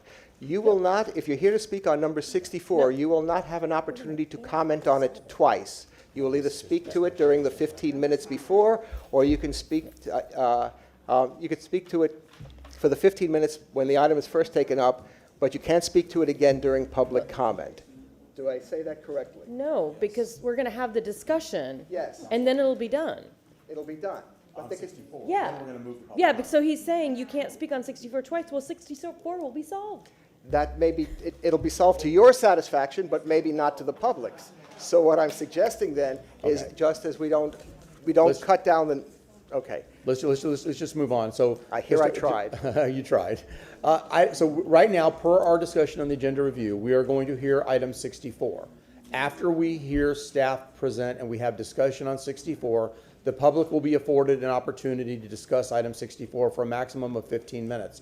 What I'm going to ask is that if you're not here to speak on item 64, to either take a seat or move over to the other side of the room. We will line up people that are going to want to speak to item 64 on this side. I'll make a determination of how many people are there and how many minutes each person will get based on the people that are against the wall at that point. Mr. Chair. Councilman Can, Carlson. can you also clarify the folks who are here for land use hearings?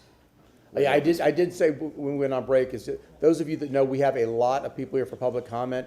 We're going to be here this issue. I doubt we're going to get to much city business until after lunch, just FYI. It's, You're going to be speaking at the item itself. on the item itself, correct. Later in the day. Which is typical normal city business, general public comment, and issues that are judicial, you'll have an opportunity to speak to those individual issues after each one of those are presented. Okay, is everybody clear? Any No, questions? that wasn't clear. No? So if you're here for items 36, 37, 38, 39, 40, 41, 42, 43, 44, 45, 46, 47, 48, 49, or 50, or 51, 52, or 53, we probably won't get to that. Until after lunch. Or no, I'm sorry, that's not what I meant to say. If you're here to speak on those you speak on at the item, not during public comment. Right? Did I say that right? Yes, but there's one more thing I'd like to be clear on. Oh, my Lord. Do not suggest that you're not going to get to them till after lunch, because then what's going to happen is you're going to not be able to take it up till after lunch because of what you're saying. Okay. Okay. What he said. Are we all absolutely, totally in a fog now? Okay. So let's simplify it. Right now, Tampa City Council is going to hear item 64. Chief Bennett.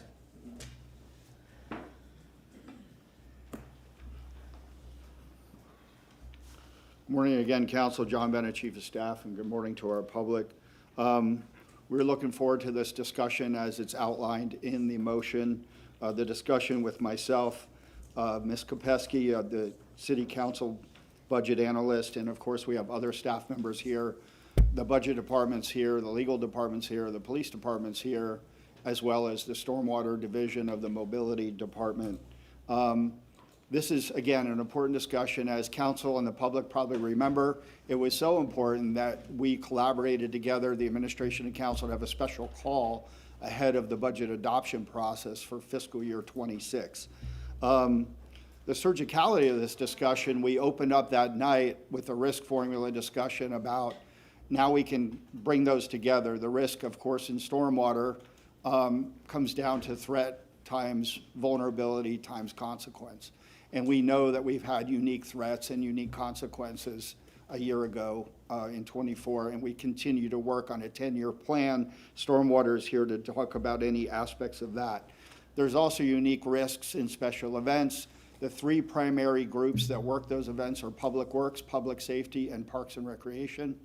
I think one of the biggest parts of this discussion was where stormwater assessment funding specifically used for that service involves special event work, whether it's street sweeping after the event, et cetera, the case, in some cases hardening.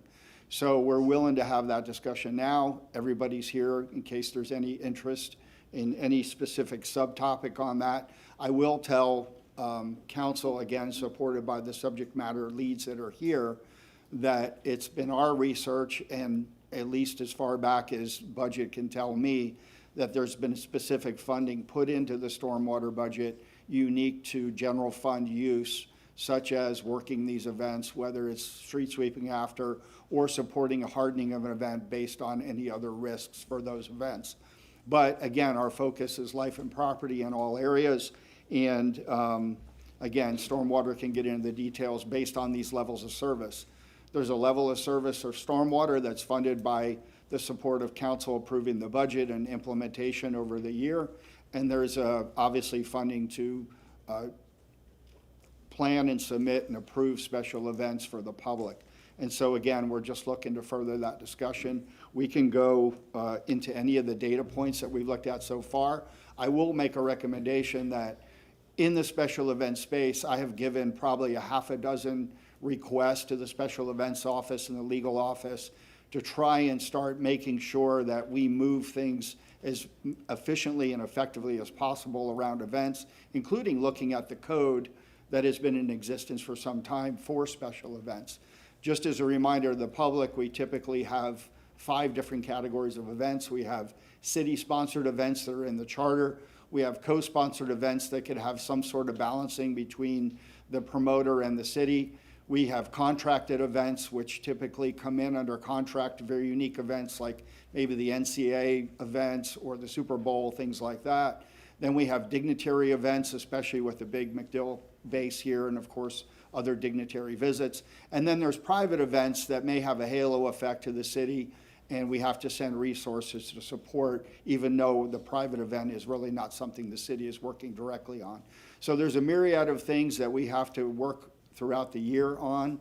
I have pulled, and I continue to pull data from the events office, from the budget office, from the stormwater, and again, they're all here to have that discussion. So looking forward to the public comment. I do think this would be a holistic workshop somewhere as we turn the corner of the calendar year. But again, what is council's pleasure at this point? Chief Bennett, I would like to, just for you to clarify, and maybe you can use Mr. Perry for that since he's here, that, because I think there's a lot of misinformation. The stormwater department, the money that is spent from stormwater, that the assets that we have, the personnel, when they are pulled and used to like set up a parade or set up barricades, what money is being used when they're setting up barricades? Is it stormwater money or is it general fund money? General fund money. 100%? Whenever that event is planned, there's an estimate that comes from stormwater to the events office, and then that money would be supported by the general fund as one of the many funds that support stormwater. Okay. And again, Mr. Perry and of course Brandon Campbell are here to talk about that. Okay, I'll let other council, I saw Councilman Carlson and Councilwoman Hurtak. Yeah, you didn't sound very confident in that response. My philosophy is that if you look at what happened in South Tampa, other than storm surge, there was flooding all over the place that happened in part because of a lack of maintenance. And the public was promised in 2016 that maintenance would be done every 7 years. And most of the neighborhoods that I've been to all of them in South Tampa that flooded, and they had not had maintenance in decades. You know, there was at least one retention pond in Palmacia Pines that didn't even have an active permit and hadn't been looked at in like 10 years. It's appalling the lack of maintenance that happened. And this is before the mayor sends another nasty gram. It's not criticizing the staff people who worked really hard on this. It's criticizing the priorities that were set by the administration for not prioritizing cleaning the ditches, cleaning the retention ponds, and redirecting the water. We live in an environment in Florida where there's rain all the time, and it's not acceptable that houses are flooding.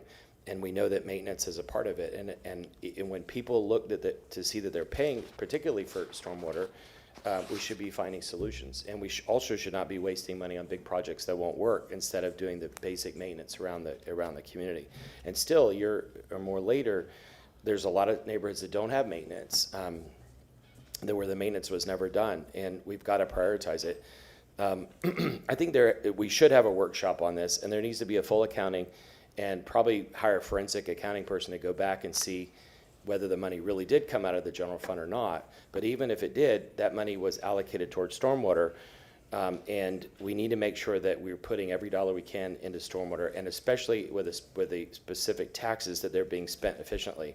But the other thing is that just like with any other enterprise fund, and we talked about the convention center, and now we've got these events, we need to have separate kind of P&Ls on this to understand what the costs are. The events come before us for approval for allowing people to have an event, but if the city is providing in-kind services, that all needs to be disclosed, and we need to know what we're getting out of it. And if the city doesn't have the money or resources in the general fund to offer that, then we need to say no to some of them. I don't want to say no to the parades and events, but if we can't afford it, we can't. I mean, we're also taking in-kind resource away from police and fire and other departments that we desperately need. And I think we need to reevaluate the events and what cost the city is putting in them. You know, a lot of these events have been added by different political people over time so they can shake hands and get publicity and get pictures taken. And what we need to do is focus on the basics. The public wants us to fix the stormwater, you know, prevent flooding, fix the roads, and fix our parks, among other things. Thank you. Councilwoman Hurtak. You and I talked about this briefly the other day, and I said that one of the things I wanted was the money chain of like how it gets from place to place, and I didn't know if Mr. Perry had that.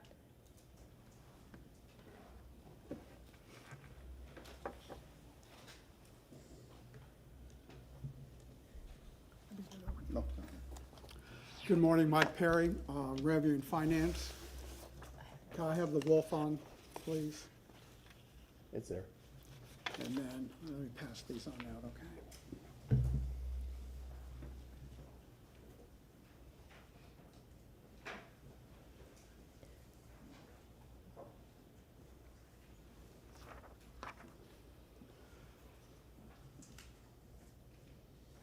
Does all council member have a copy of the, We can see it. Go ahead. okay. Oh, and we're missing one. That's okay. I don't need it.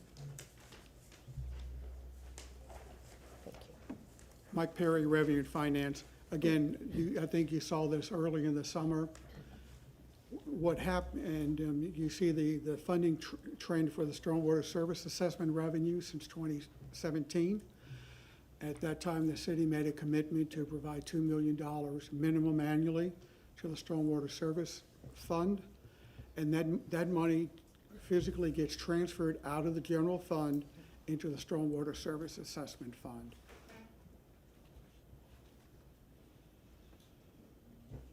So what you're saying is that $2 million is what is spent on putting parades together? That a part of that money is used for the estimated cost of the special events. And, you know, Brandon Campbell will come up here and probably talk to you about the actual cost. And then any excess money that's not used for special events is applied to the stormwater service levels. from here. So, what's that Mr. 6 Campbell. mil- What's the 6 million, why did you go from 2 to 6? Oh, okay, I'm sorry. Can I finish this train of thought and then we can go back to that? Okay. With me or Brian? With Mr. Campbell. Yes, Brandon Campbell, Interim Director of the Mobility Department. In terms of the scale of effort on the part of the Stormwater team, in a typical year, we are working 12 to 13 events total. About half of those are Gasparilla related in some way or another between the running event and the parades. And for the last year for which I had complete data, the total spend was just under $250,000. Do you have an accounting of each parade and the amount of stormwater? It's generally labor that is accounted for each parade? Yes, I could get that to you. And how far back do you have that? Ooh, I'm not certain, but I can assemble something with a little bit of history to it. Because I think what we all want to know is how long this has been going on. So I'd be interested to know from 2017. And I know that will take some time to put together, so I don't have a problem with that. But I'm interested in, from 2017, the amount of money and the amount of labor, the labor hours and the amount of money. So I can form that into a motion later. But and Ms. Scharf, if you're listening, you can kind of start writing that down for me. But yes, so that's my interest there, because the concern is, yeah, I want to be able to see how the money moves from one account to another.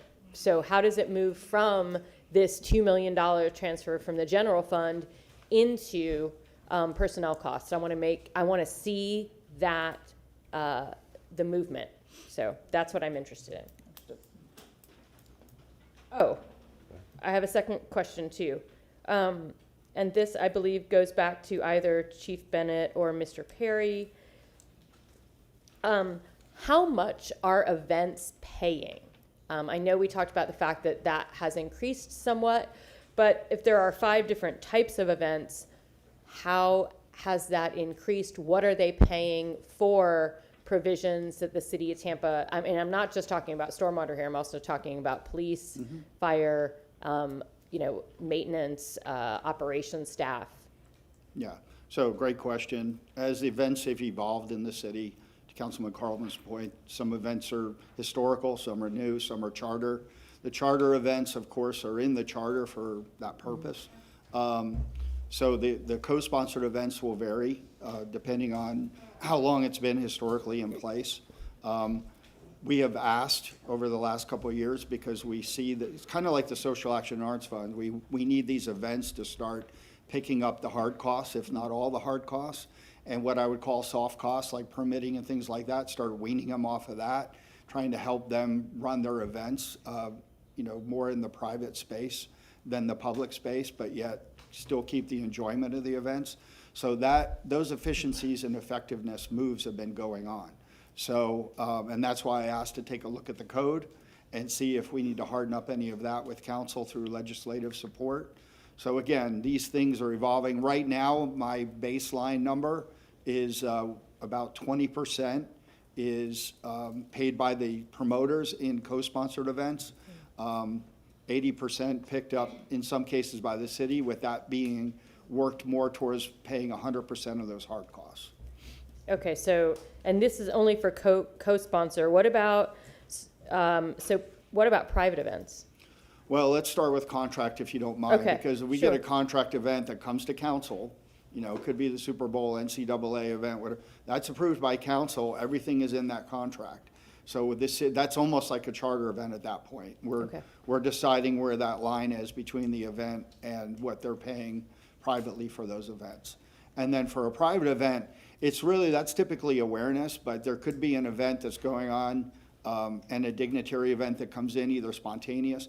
But you also have to think about large-scale demonstrations. We're a big city, and we have to go out and protect the public during demonstrations. So those things are kind of ad hoc and quick, and they're not going typically through a permit process if the demonstration fits First Amendment opportunities.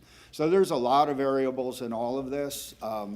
You know, again, the flexibility of staff to try and work through these in an efficient, effective manner, but not at the expense of the stormwater level of service that gets defined by the city and the industry, which is kind of where I try to look through the stormwater process.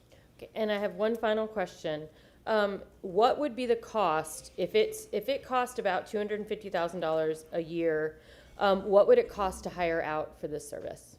And I think there's two elements to that. So element one would be the actual transaction cost to hire it out, and I'd let Mr. Campbell talk about that because they probably explored it. I will tell you, as just a side note, TPD, we've been working with our regional partners to acquire more agile, more highly tech protection systems that don't require stormwater, and those have already been implemented and they're growing. So we're trying to shrink all the public work side and increase the technology. But back to the point, the numbers I've been given have been double. But I think there's another intangible aspect to that. It's the responsivity of the in-kind services to open the road under the post-event or during the event, emergency work within, around the event. We may have to open up something in an emergency to get public safety into a unique thing that has nothing to do with the event. So having that level of service in the event is kind of critical. So it's partly the cost and partly the responsivity. But the numbers I've been given has been twice as much. Okay, so what you're saying is that we have stormwater personnel on scene for all of these events to move these things? I would defer to Mr. Campbell on that. Mr. Campbell? Yes, that's correct. We do have stormwater personnel on scene to remove barriers in the case of an emergency. I would have to work with the operations division to see exactly what the scale of that specific aspect of the effort is. I don't believe we have someone sitting at every piece of barrier. We'll just have one person with the equipment to move it that could maneuver to that barrier. Okay. Thank you very much. Those are my questions. Councilman Miranda. Just let me ask you another question, sir, if I may. And this is going to up a whole can of worms. This is going to get a little bit more difficult than what we think. And let me explain why. May I ask you a question, sir? Yes. Isn't it true that Stormwater does a lot of other things other than transfer money into the events of Stormwater when there is events in other big stadiums? That you do all the same things you're doing now in other stadiums and you're paying for it yourself? Is that fact or not? So I'm not sure exactly what specifically you're referring to. The stormwater team does do. Well, let me narrow it down then. I'm sorry. Let me narrow it down. Sure. In two areas of town, downtown and the West Tampa area. There's events that you do there that you use stormwater to put up barricades day and night. Is that a fact or not? Yes. So anytime. That's enough. Thank you. Councilwoman Young. I just wanted to know the reason the jump from 2024 to 2025 from 2 to 6 million for the transfer from general fund.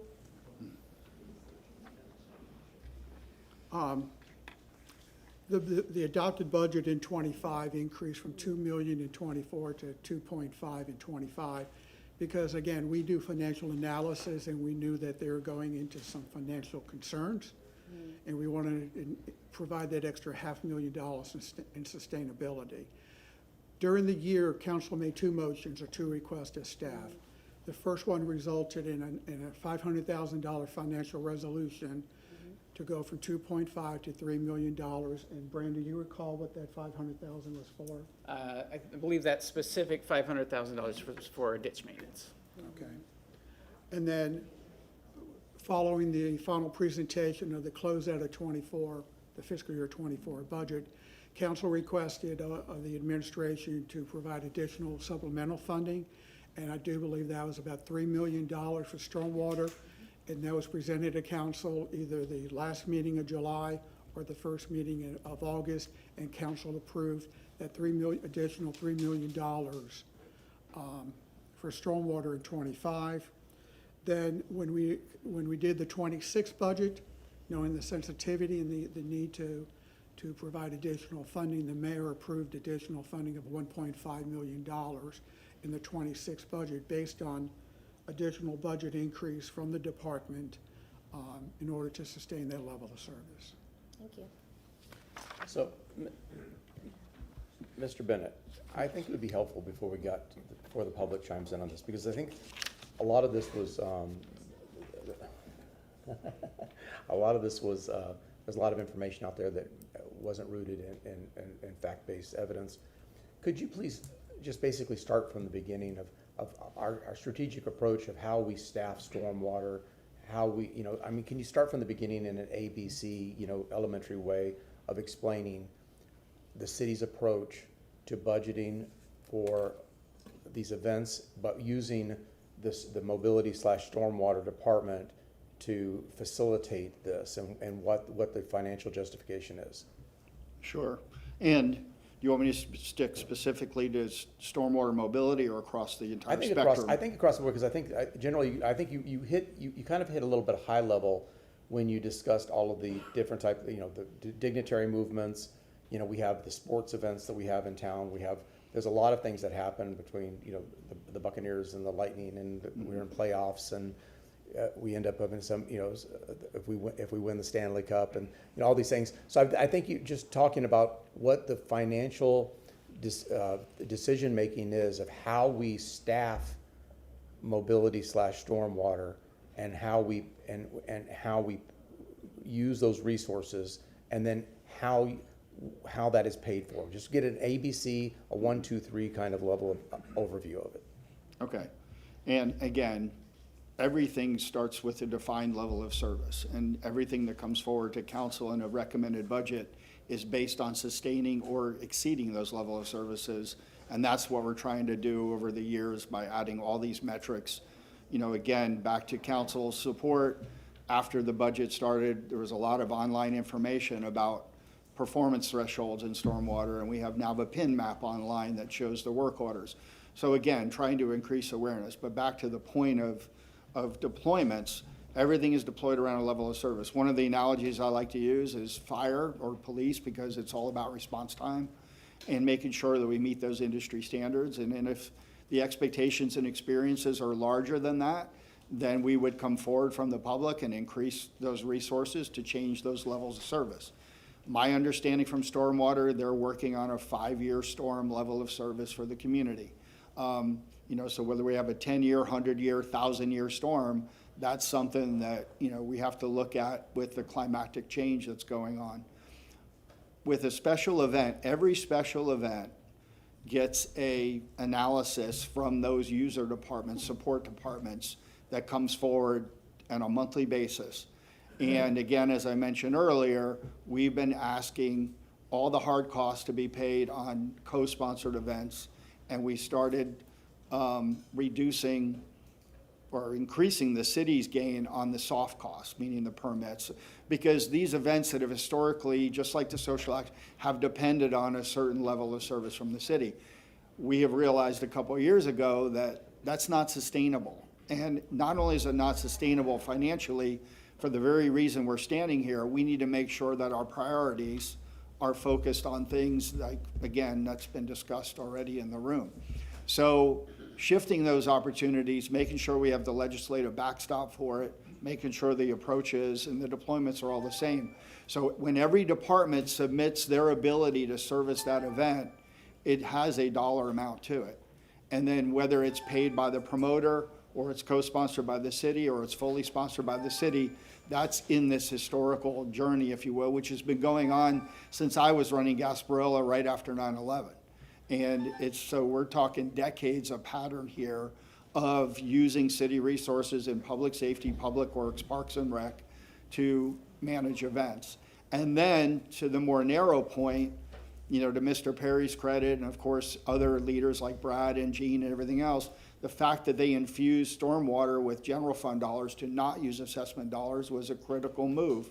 And I'm hearing now from Brandon that, $250,000 is just a little over 10% of that fund that's used on events.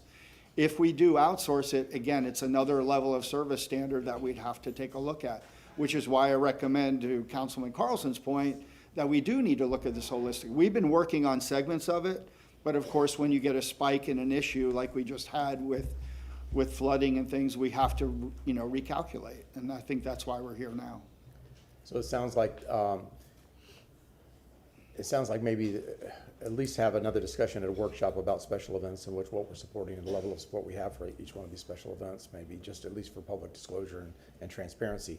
From what I'm hearing, what you just said though, is that if the money we're taking out of the general fund, if we segregated this out and put it to a different department other than stormwater, that would be like $2 million that would not go into stormwater. It would go to a different place, and it would cost us twice as much to provide that service. Is that what I heard correctly? It's That's what's- 250,000. But we're transferring $2 million of general fund into the stormwater. But If I we would understand only the question then need right, to that's know Whatever the amount was, yeah. Staff's analysis, preliminary analysis back to me was, because I started talking about this in August, about, when the risk from TPD was meeting the stormwater functionality, I started saying we need to start looking at different equipment, start getting this away from that level of service being as high as it is, but not taking on the risk. And that's when we started increasing, changing out the product, making sure that we tried to move events off the street to self-contained, self-protected areas like parks for runs. So all this has been evolving now, much longer than this discussion. But that's why I think it's worthy to come back and look at it in each lane, special events lane, of course, the stormwater lane, and to Councilwoman Hurtak's point, all the services that go towards special events. Because again, the city's growing. We have more asks now than we've even had before on special events, and we're just trying to manage the future of it. Okay. So we did one round, we're gonna go to second round, so Councilwoman Hurtak and then Councilman Carlson. A question for Mr. Campbell. So $25,000, what's the number of worker hours? So the total man hours for that year, for which the $250,000 was calculated, was about 3,300, and half of that was overtime and half of that was straight time. Okay, and so overtime was half, and then is Stormwater still working 6 days a week mandatory? We have dialed back from the sixth day of the week. Okay, and when did that occur? Oh, it was basically at the end of the storm season. So last week? Tapering down at the end of the storm season. Basically, and it was around the Labor Day timeframe. I could get you the exact date if you Okay, so it ended on Labor Day. But basically, this then, is the overtime optional for parades, or For is the it mandatory? parades, no, it's assigned work. So it's mandatory overtime? Yes. Okay, thank you. Okay, Councilman Carlson. Mr. Campbell, thank you for coming prepared with all these answers and anticipating what we'd ask. The $250,000 for staff, can you compare to us the overall budget for staff just for stormwater? Trying to figure out what percentage that might be. I don't have that figure available, and I would like to clarify that $250,000 is not simply staff time. It does include labor and equipment. Materials generally are materials on hand. So members of the community have said in their analysis, and I think this discovery came from members of the community, that it's as much as 30% of the staff time for stormwater. Does that sound high or low to you? It sounds very high to me. Very high. Yeah, so when you get that, it'd be great if you could send it to us. And then, Mr. Bennett, you talked about level of service. In 2016, again, different administration, you weren't here, at least in this capacity. The public was promised that maintenance would be done in every area every 7 years, stormwater. And then Brandon testified to us a couple months ago that the current plans are to provide maintenance every 7 years. It appears that between 2016 and 2024 or 2023 that not a lot of maintenance was done. There are areas where we have trees growing out of culverts, where their culverts are completely covered with dirt and other foliage. We have retention ponds that haven't been permitted in 10 years. Is that acceptable in the level of service that you're? I know you're trying to look forward instead of back, but the public is very concerned that because maintenance was done, they can see, there are pictures and videos that are on a Facebook page that the public has put together that show that the maintenance was not done for years. So how can the public be certain that the level of service going forward is to follow the plan to do it every 7 years and to go make sure the maintenance is being done? Yeah, thank you for the question. And just to kind of segue off, Mr. Campbell just talked about to try and quantify personnel resources. When he mentioned 3,300 hours, just for the public's sake, one full-time equivalent is 2,080 hours. So we're talking about a FTE and a half based on that 3,300 hours. So it sounds like a lot of hours, but that's one employee and about another half an employee in the aggregate. Back to the question, that's exactly why we put performance management enterprise-wide into the city when this administration hit. That's why we have those unique levels of service, public-facing, to show the bar graphs of whether we're hitting or exceeding or below. So we all have transparency on that. When I go back and look at the dashboard, they're both in the green for the levels of service as defined by that division. So these are the barometrics we try and set. And I do look backwards to go forward. A matter of fact, I ran all of the customer service complaints in stormwater back for the entire time since 2016, the assessment is, and we were averaging about 160 complaints, or one every other day, if you average it out over a year, for the first 8 years. And then the last 2 years, or well, since the storms in obviously late 24, that has jumped up to about 3 a day. So people are becoming more keenly aware of the service needs and the responsivity from the stormwater to do exactly what. If I may, I'm going to cut you off so that he doesn't cut me off. But no, that's fine. But I think that customer complaints that's going to happen around the times that there's a heavy rain.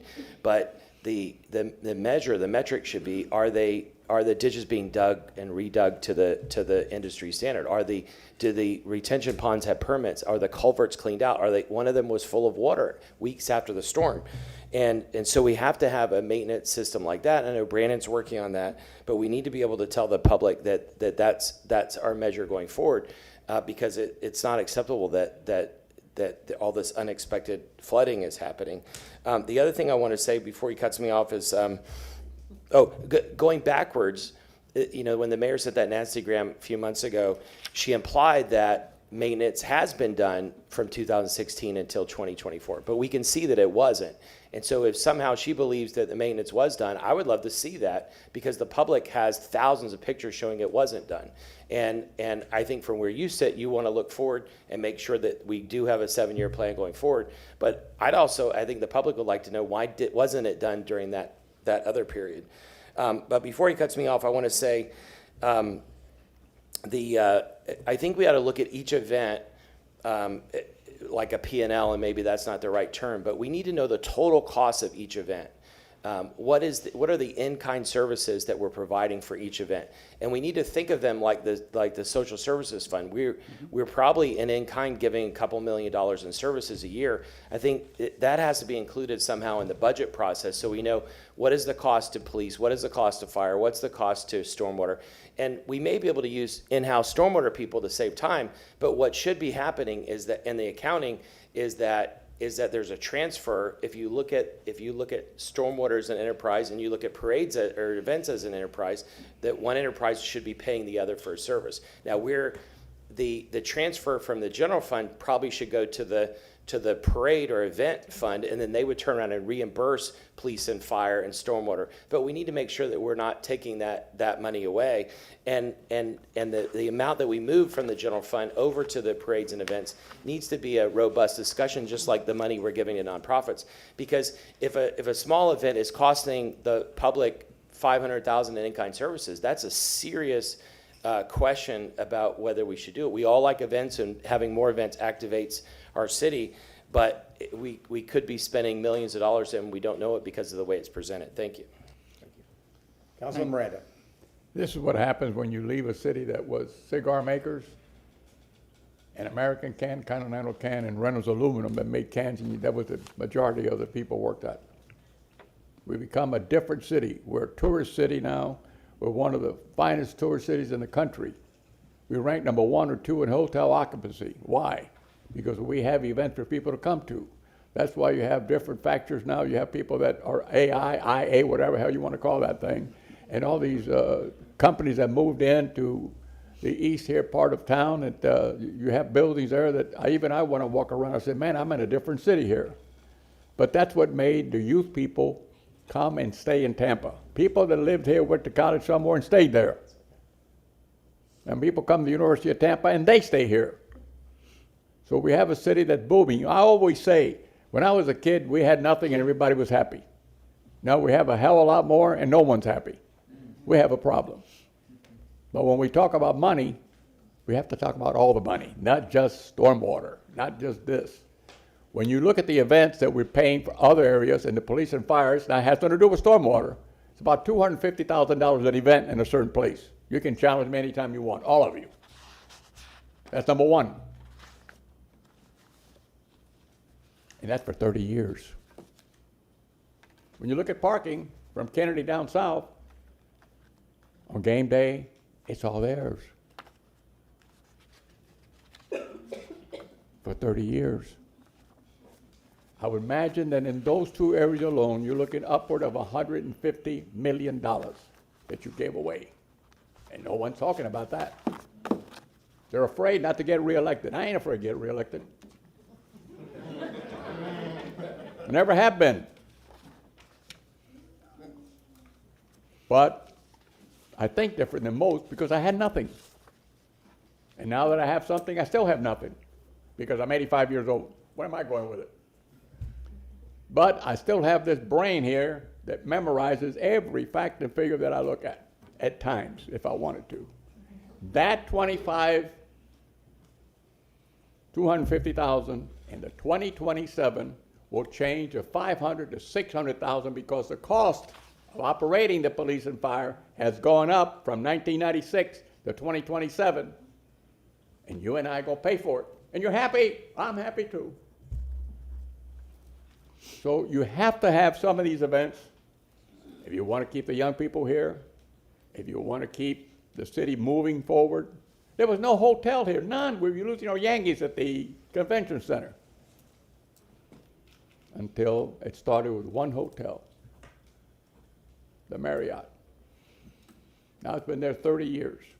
That hotel brought 5 or 6. In fact, there's a 5-star hotel. I don't even know a 5-star general. There's only a 4-star general. We got a 5-star hotel in the city of Tampa. You got martinis that cost $20. My suit didn't cost $20. Let people drink a martini for $20. That's wonderful. They're paying the sales tax on it also. So what I'm looking at is, if you want to look at something, don't just look at stormwater versus this. Look at the whole city, what you're giving away. I'm not afraid to say that. You're giving away more than what you think. I guarantee you, you're giving away a lot more. Remember 2 words I'm going to leave it with. And I'm going to ask you to define it to yourself, not to me. What is a public facility? And I don't want an answer. That's all I'm going to say. Thank you, Mr. Chairman. I think that was 2 plugs for the Marriott Waterside Hotel today. So this commercial endorsement by Tampa City Council paid for by Charlie Miranda. Councilwoman Hurtak. So just listening, I have a couple more questions. If we have double the requests, why haven't we hired more stormwater folks? Double the requests for? You said that the requests have gone up almost basically doubled in the last 2 years. Why aren't we hiring more stormwater folks? I think I might be confused on what is double. The only thing I mentioned double was the cost to outsource the service. No, we don't have double the events. No, we were talking about hours of actual stormwater requests and complaints. You were saying that it was... Okay. Yeah, what I did is I looked at 2 things. I looked at the annual rainfall back to 2016 for the city and broke that down. And of course, you know, in the recent 2 years that we looked at this, I mean, it's gone up. It's usually around 50 inches. Then when you go to 80 inches and you have a 55% increase, again, go back to the climate or just the anomaly of what we saw, that has to be folded back into a level of service. So we have a different threat level against our vulnerability. We've got to start thinking differently. So if the complaints came in because they were more keenly aware based on what happened in the consequence level of that risk, then that's the responsivity where stormwater comes back in. I can't tell you that they're not meeting their level of service, only Mr. Campbell can tell you that. But I think if the public, again, it's the same thing in crime fighting. More people call in, we're more responsive, crime goes down. People call in about ditches and swales and ponds, and they're more responsive about what they see, and we have a better level of service and maintenance. But without those calls, whether it was the first 8 years where somebody was calling in every other day about a stormwater, pooling or puddling or maintenance issue, or they've increased, to what they are, where they're calling 3 times a day over a year. Again, all that can be mapped into data, and we could figure out how we meet that. I can't speak to stormwater's need or not need for more service, and of course, we all know we have the ability to contract out service as well. Mr. Campbell, so that, I'm basically gonna ask you the same question. I mean, it sounds like we are, and people are being more responsive. I know my office is getting a lot more. I think all of our offices are getting a lot more citizen issues around it. Why aren't we hiring more people? I would address that by saying, in part, the calls are an indicator of the level of interest in the community, and that's really the reactive side of what we do. It's like we want, most of our measures, our commitments to levels of service are based on proactive work. So of course there's a higher level of interest. That's to be expected, particularly given the historic storm season that we saw last year. On top of that, we are anticipating in the renewal of our MS4 permit an expectation for different levels of service, more frequent service. I think that we will see a need to add to our staff based on that interaction and those requirements that the Florida Department of Environmental Protection will put on the next round of permits for us. We're ready for that. We're ready for that process with FDEP, sorry. When does that occur? It's any time. We are toward the end of what would normally be the life cycle of an MS4 permit. We respond to them each year with information about what we have done, and they could come to us at any time for an expected new set of permit requirements. Okay, so I mean, that's part of what the memo said from Chief Burkott. It said during the time frame, the city has stayed in compliance with its obligations to the DEP's MS4, which is the Municipal Separate Storm Sewer System Permit, which is the S4 S's. So my question was, since we live on a peninsula and because of the hurricanes last year, I mean, should our goal be to stay in compliance or to exceed the obligations? And it sounds like the public is saying we need to exceed the obligations. And I guess what you're saying is that the Department of Environmental Protection should be coming to us and telling us that soon. Yes, I anticipate that coming soon. Okay. And then one last question. What are these new, more agile barriers? What do they look like? Can we get a picture? And how do you store them? Like all of that stuff. Yeah, I think I defer to the police department. I mean, certain things technologically, obviously they're going to protect some of that science and that physics, but they're more nimble, more agile. They're self-deployed. They come on a trailer. We share these resources, but again, certain things we obviously embargo for the sake of that. We see a man with a badge and a folder. Council, thank you. Jason Delhay, Major Special Operations at Tampa Police Department. I think your question about the barriers, more specifically, one type of barrier we use is meridian barriers. They are self-deployed. We do put them out. I mean, self-deployed by us. We put them out, we place them out, and they shore up some vulnerabilities that we have. On top of that, we also try and use natural barriers, everything we can to lessen the impact across the entire city when we're trying to shore up any vulnerabilities for an event. So this is actually leads to a question. Ms. Scharf and I were heading down to Marriott Water Street yesterday for a meeting. Third mention of that today. Yeah. And we were walking down at the corner of, I think it's like Platte and Florida, and you have all those self-deposed barriers all the silver barriers there. Why don't we just put a fence there? I mean, not a full-on fence, but just like one of those 4-foot fences. Why don't we just make it permanent, and then you don't have to move all the barriers all the time? So we're continually looking at ways Okay. to be more efficient in deploying barriers, whether it's bollards at certain places throughout the city where our events are occurring. We also get barriers from all over the region, if I'm being honest, from state, federal, and local partners. We go and pick up barriers, or they deliver them to us. We store our own barriers within the city. Most of them are actually deployed, even when they're not at special events. They are deployed throughout the city to shore up other vulnerabilities that we've seen. So we're trying to do everything that we can to lessen the impact on the city and other city resources, while we are actually increasing the amount of barriers that we use in the amount of events that we use them into.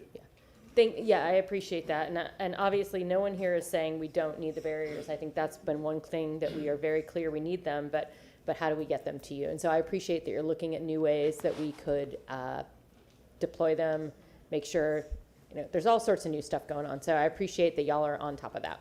Yes. Councilman Carlson? Just quick question, not for the officer. Thank you for coming up. This is more for Mr. Bennett. I know, as I kind of alluded to earlier, I know you all are trying to do have tried to do a big reset in stormwater the last year, and we can see the responsiveness. We can see the people out in the field, and the communication department is putting that out so the public can see it. Brandon has been interim, and I saw that he has an engineering degree. You and I talked, Mr. Bennett, talked about either splitting mobility and stormwater, or some people are saying you're still going to combine them. I don't know what you're planning on doing in the future. Oh, but let me just say, Brandon, Yuan, Jeff, the whole team, they've been very responsive. They're going out, meeting with the public. The public doesn't always like the answers, but they're meeting with the public. They're engaging and doing a great job. But you're looking for either two people to head those two departments, or one person to head both of them. My two questions: one is this time is an engineering degree a requirement? And number two, what's the status? Thank you. And specifically, so I understand, are you talking about the mobility director or the stormwater manager? Whoever's going to be in charge of stormwater, whether it's going to be a stormwater person. You know what I've said before, I said to you privately, we have water, which is potable water. We have wastewater, stormwater. They all have a lot of synergies with mobility also, and it seems like maybe there should be an ombudsman that coordinates between the four of them instead of having one person in charge of mobility and stormwater. I don't know where you stand on that now, but the public would like, I think the public would like to know that the person you're going to hire has an engineering degree. And so is that a requirement this time, and what's the status of it? I know the mayor and Ms. Duncan have been talking about that, about making sure that stormwater has its, if it's elevated to its full department within that portfolio. I don't know if Mr. Baird, if he's still here, has any insight on that. I'd rather defer to the group that has all the engineers.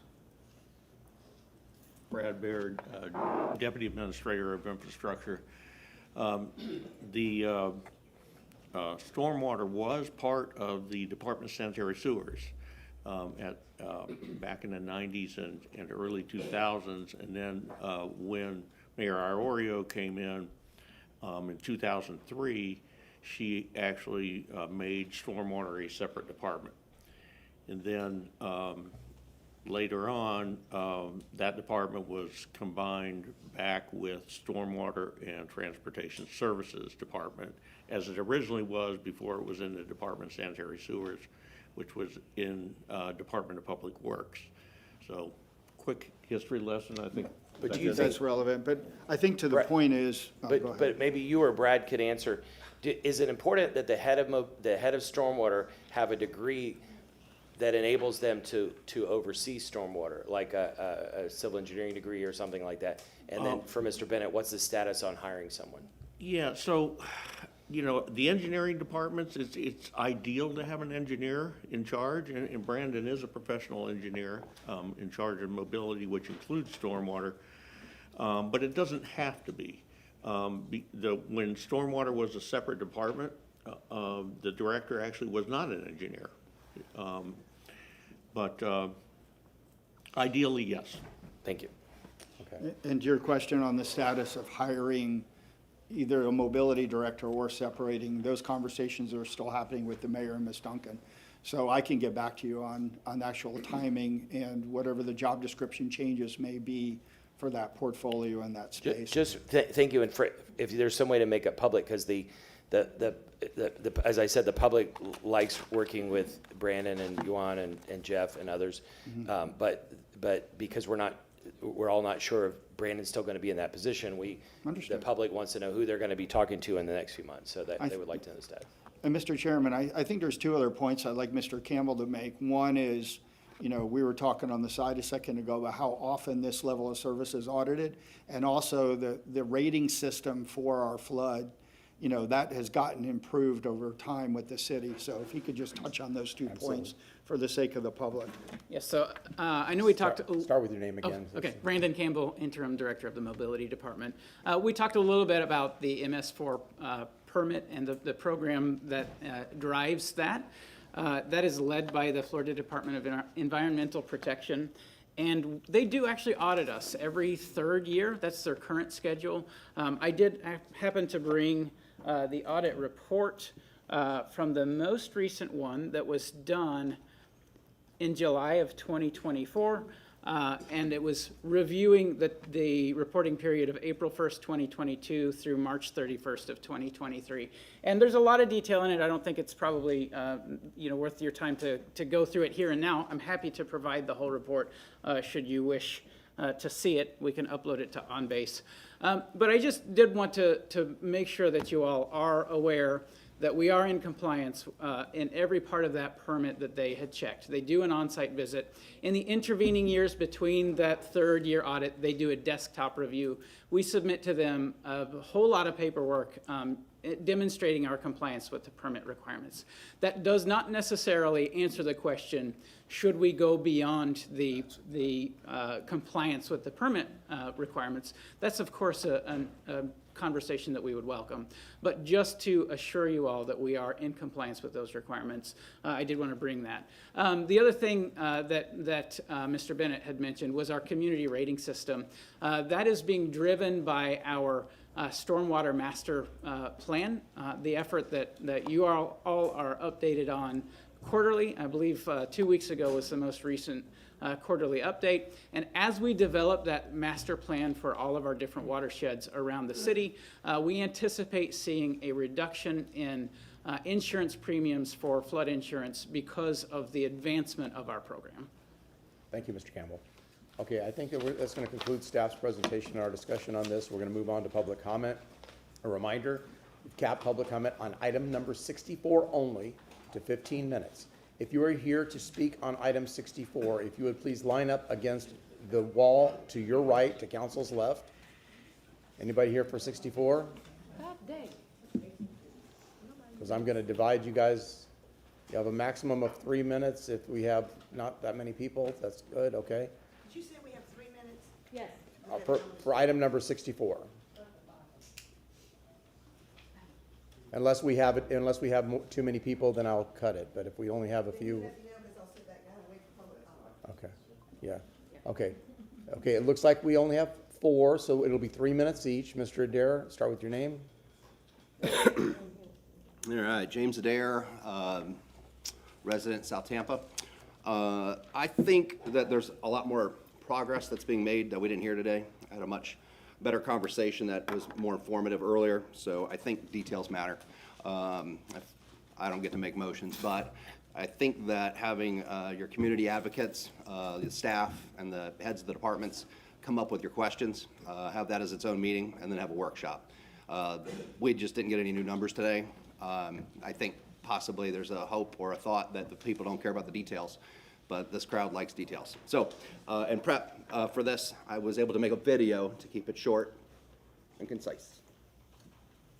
If you're wondering why your realtor is waist deep in a ditch, it's because I don't just sell houses. I look out for the ground they're sitting on. I'm James Adair, the South Tampa realtor who cares. I hope Tampa City Council will make a motion to move up on the agenda item number 64. Congratulations, And you will did make a that. motion to allow public comment after staff presentation. All right, got a little fog here after the weekend storm. I'm pulling the leaves off the grate so the water can move. The parade route runs right past this spot, so it needs to drain clear. How much money is transferred back to stormwater and mobility from events budgets versus general funds? Restricted funds. Is there commingling of funds, general funds with restricted funds? What is a reasonable threshold of funds that come from the general account to be subtracted from the primary purpose of stormwater? I believe in the presentation that lighter weight mobile units can replace the large Jersey barriers. How can we clearly identify how many of those are going to be needed for our largest events and how many can be borrowed and how many can be purchased? Can we not hire private truckers and private heavy equipment loaders to move our own barriers? Has this option been meaningfully explored? My question everybody is waiting to know the answer for is about the apology from Mayor Castor. The answer is not yet, but I think we're getting closer. You're wondering why your realtor is waist deep in a ditch? I think one of the key findings that I've had over all the public requests that I've done is that the data is there. We just need to know to look for the info. I'm still waiting on events to send back the basic info that should have been done, like it's on a drive somewhere. It should be simple. So we just need the emergency power to make that happen. And my time's done, but that contract grader that you guys approved in January 30th, it's finally working. It's 9 months. So thank you. Thank you. Ms. Pointer? Good morning, Stephanie Pointer. I want to point this out to you. This is from the department. This is their data. There's 250 work days this year if you work for the city of Tampa. The pink is Saturday and Sunday. The little dots are federal holidays. But the blacked out dates are the dates, how much time we had one of our stormwater crews working on nothing but parades and events. So they've lost 8 weeks of work this year that they could have been working, and I just put it all together because it's there. I sent you the data. I'm Charlie, oh my God. Charlie said, do we set up for the football games and the hockey games? He didn't say it that way. No, he asked the question. But my question is stormwater also doing those? Because that means we've lost additional time.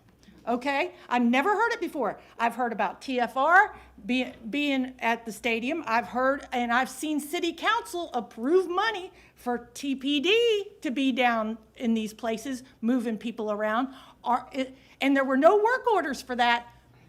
But when Charlie brought it up, it makes a lot of sense. Are they also setting up for football games and hockey games and events at these facilities? If they're not, somebody can tell me. Okay, that's good. Who does it then? Whoever's doing that should be doing these too. There we go. Okay, so when was the last time, and we had 600 pages of fees for the city of Tampa, and none of them said anything about parade fees. None of them said anything about parade fees. So how much are these fees? How long have they not been paid? And it's not even really about the money. It's about oh my God, what in the hell is going on here? What department is in charge of special events? Who do they apply to? Who do they report to? Which facility manager is in charge of that? Which administrator is in charge of that? I don't know. TPD doesn't have the bodies to fund and make sure that we get people in the right places, that we're all safe, but we want to spend $400 million on a freaking police department building. And I find it hard to believe. Carol Ann Bennett and I started in 2021 telling people south of Gandy to report flooding, to report flooding, to report flooding. I cannot believe that there was never a jump. I want to know where those flood calls went to, because we have social media evidence that people were calling and reporting it. Where did it go? If it didn't jump until after the hurricanes this year, where did it go? Where did that data go? And let's see. I think I hit it all. Thank you. Thank you. Next speaker, Pamela. I have my Your picture assistant? putter. Yes, my assistant, please. I'm valet. By the way, Charlie, I think you should capture that one video about what she said about Charlie Miranda being right. Just play it on loop. Go, Charlie. Okay, in, in reference to number 64, discussion on whether stormwater monies or staff should be used on parades or special events? No. There is only one interpretation of that. Mr. Bennett might be looking for another one, but there is not. The Florida statute 403.0893 explicitly says, what? This, give me another minute because he interrupted me. That was not staff. This assessment fund must be used for the purpose of planning, construction, operations, and maintenance of stormwater management system, not parades, events, not even safety. We all agree that the safety of the community should be top governmental priority. But if city management truly felt that to be true, I would not be here defending this Florida statute and the rights of the neighborhoods to demand their safety against flooding. Most neighborhoods are not asking for a $100+ million project. They are asking for citywide stormwater cleaning and maintenance of our existing system. If not for the years of neglect, residents would not be in fear of flooding. Neighborhoods need all hands on deck, 12 months of the year. Not only May through September, that's hurricane time, but because stormwater crew are pulled from October through April doing other things. The success of the city improvement projects is maintenance. The solution to our stormwater drainage problem is cleaning.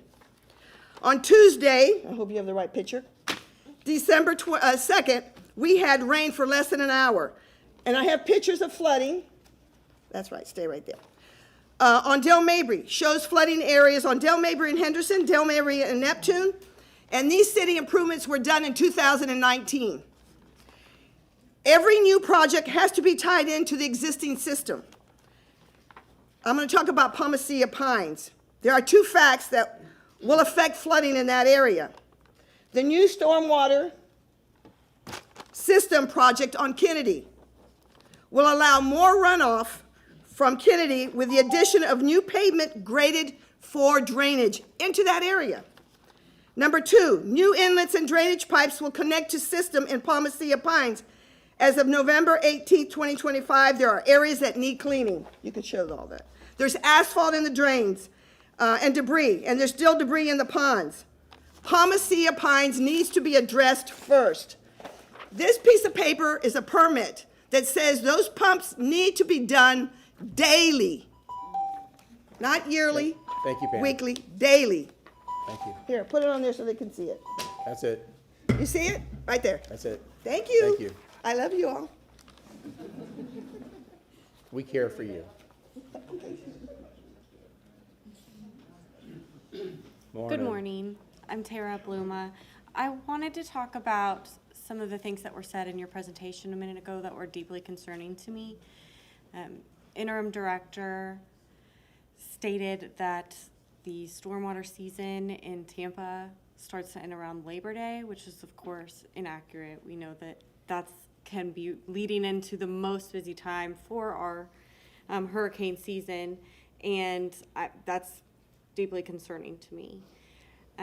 It's also concerning to me that I'm looking at the stormwater quarterly report that was submitted on October the 6th for September in the previous quarter, and I also just looked at the most recent monthly report. None of those mentioned that stormwater had gone back down to 5 days a week.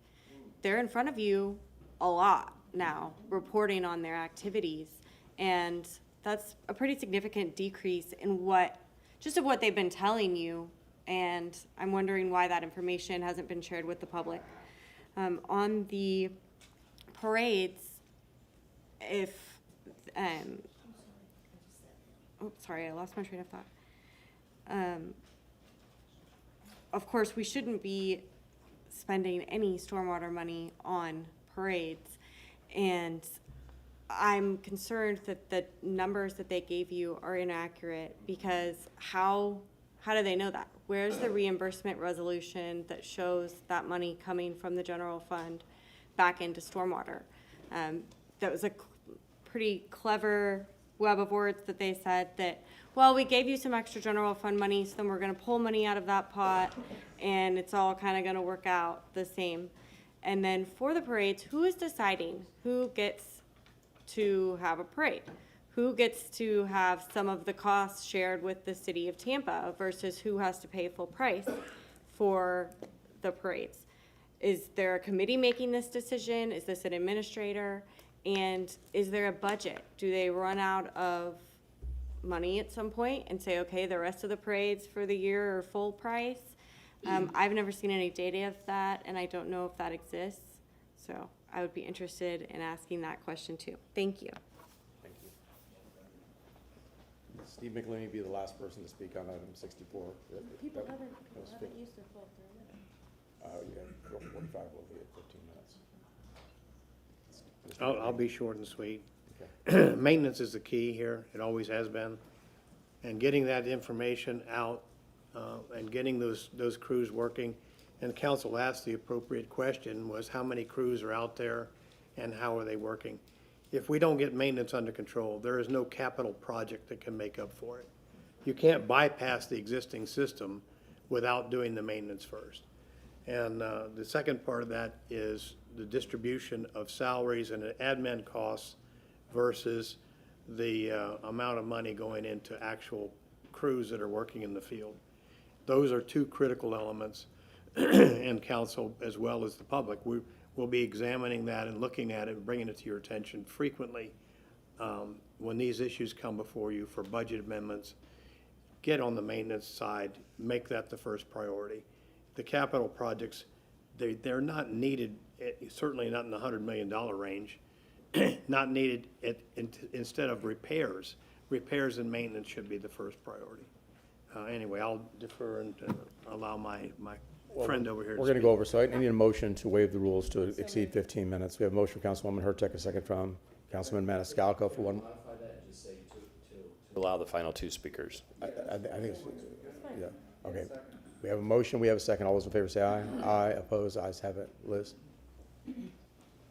I appreciate that very much. I'll be very quick because I actually want to speak in public comment. I'm not here for this, but I just want to clarify to the people listening at home that I understand that it's okay for the people of Palm City Pines and the stormwater fee is not, that is a part of our project, is not going to be affected at all by item 64's money.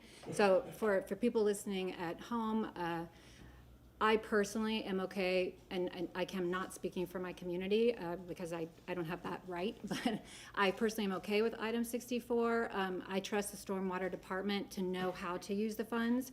So when the Stormwater Department comes before council and says, we need this money for the to relieve the flooding in those neighborhoods, I expect you to listen to them because they are engineers. And if the Stormwater Department comes and says, we would like to use this money for this, then I also respect them. So I support 64 personally. And I hope that this is not a distraction tactic, trying to take the argument away from what I will be speaking about next. Thank you so much. Thank you, Liz. Anybody else wants to speak on item 64? Okay, hearing none. That will conclude item 64. We will continue on with our agenda. Councilwoman Hurtak. And I'll just say, I do have some motions that I'll do later surrounding some of the questions that we had today. Okay. Just FYI, it is 11:46. We are going to break for lunch at noon, which means we're only going to have a few public speakers, then we're going to break for lunch because we've got time certains at 1:30, then we got the public hearings. We've got a lot of stuff happening. So we'll allow a few public speakers, but then we're going to break for lunch, and we'll only have 1 hour for lunch today. So from noon to 1. Mr. Shelby, would you like to read your? And can't we do 12:30? Well, then that pushes into the, it pushes everything back. I mean, if we have to be here at 1:30, then let's just listen until 12:30. It's not going to be, we have an hour and a half of public comment. Yeah. Mr. Shelby. Thank you, Mr. Chairman. Martin Shelby, City Council Attorney. Members of the public, the comments for decorum of today's meeting, Members of the public are allowed a reasonable opportunity to address any item on the agenda before City Council takes official action on an item. If you're here to speak under general public comment, then you will have had the opportunity to fill out the speaker comment cards at the entrance to the chambers. One comment card per speaker. Cards are accepted until the start of general public comment. Each person will be recognized by name to approach and speak. Per council's rules, preference are given to those speakers who speak on agenda items. A 3-minute time limit applies. Please print legibly because names that cannot be read will not be called. And if you're here to speak on an item that is set for a public hearing on the agenda, it's noted as to being a public hearing. Please use the sign-in sheet instead. And please remember that speakers and members of the public are reminded to refrain from disruptive behavior, including making vulgar or threatening remarks, or making or causing disruptive noises or sounds, or displaying signs or displaying graphics. The chair will rule out of order any person who speaks without being recognized or attempts to address the council from outside the speaker area at the podium. Persons failing to comply with council rules may also be ruled out of order and, at the discretion of the chair, may be removed from the chambers for the remainder of today's meeting. Now, if you're here to speak on consent items or staff reports, the time to speak is at general public comment. So this is your opportunity to let City Council know your position. Finally, City Council members are reminded to refrain from engaging a speaker during public comment, and the public should be aware that City Council does not take questions or have a dialogue during general public comment. Thank you. Councilwoman Hurtak. I make a motion that we go to 12:30 and come back at 1:30. Okay, we have a motion for Councilwoman Hurtak. Is there a second? We have a second for Councilman Carlson. All those in favor? Aye. Opposed? Nay. Ayes have it. Motion Okay. carried, Clendenin voting no. So we're going to go to 12:30, and then we'll take a break from 12:30 to 1:30. So just so you all know, we probably have about an hour and a half of public comment. So if you're not here to speak on an agenda item, it probably won't be heard until after lunch. But people that are, I'm going to call the people that are on the agenda items first. Callista Snyder, please. Callista Snyder. And then followed by Carolina Gutford. Start with your name, and you have 3 minutes. Yes, my name is Callista Snyder. Good morning, councilors. I'm here to speak on you today on behalf of agenda item number 52. I graduated from USF with my degree in biology, and so I'm sure my disappointment with this voting item is no surprise.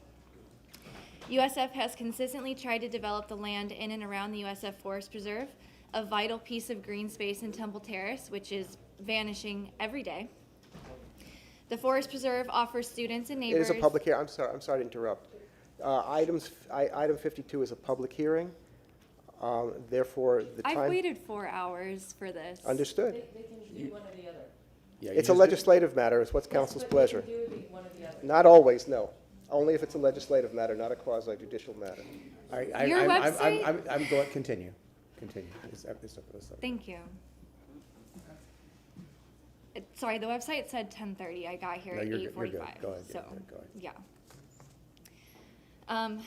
The Forest Preserve offers students, neighbors, and community members a place to go and enjoy some of the beautiful natural spaces and species that Florida has to offer. USF, of course, wants to bulldoze this for yet another boring, same old shopping district that we just do not need. Hundreds of people rallied against their petitions to develop the Forest Preserve, and they backed off. Then USF snuck in a meeting, I think, to the Planning Commission a couple of years ago to develop the parcel that we're talking about today.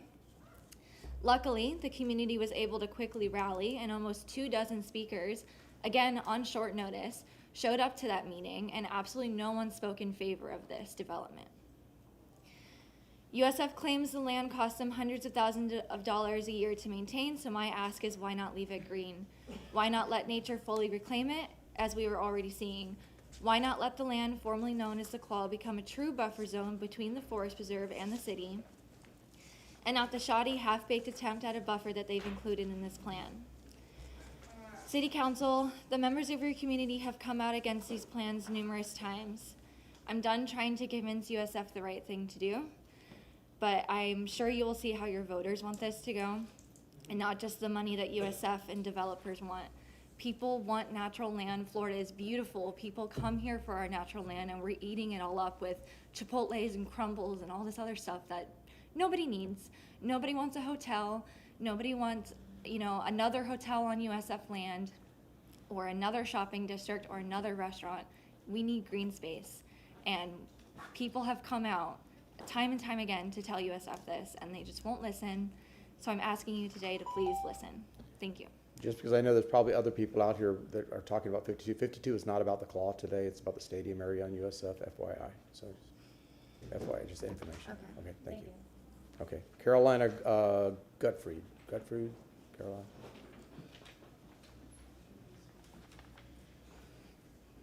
Hello, thank you for the opportunity to speak today.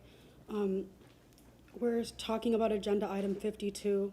In the amendment setting, it says that this property includes the USF Golf Course, the USF Forest Preserve, and that it extends to the north side of Fletcher Avenue with approximately the same depth as the golf course, and to include the USF Riverfront Park, which is bounded on the east side of the Hillsborough River property.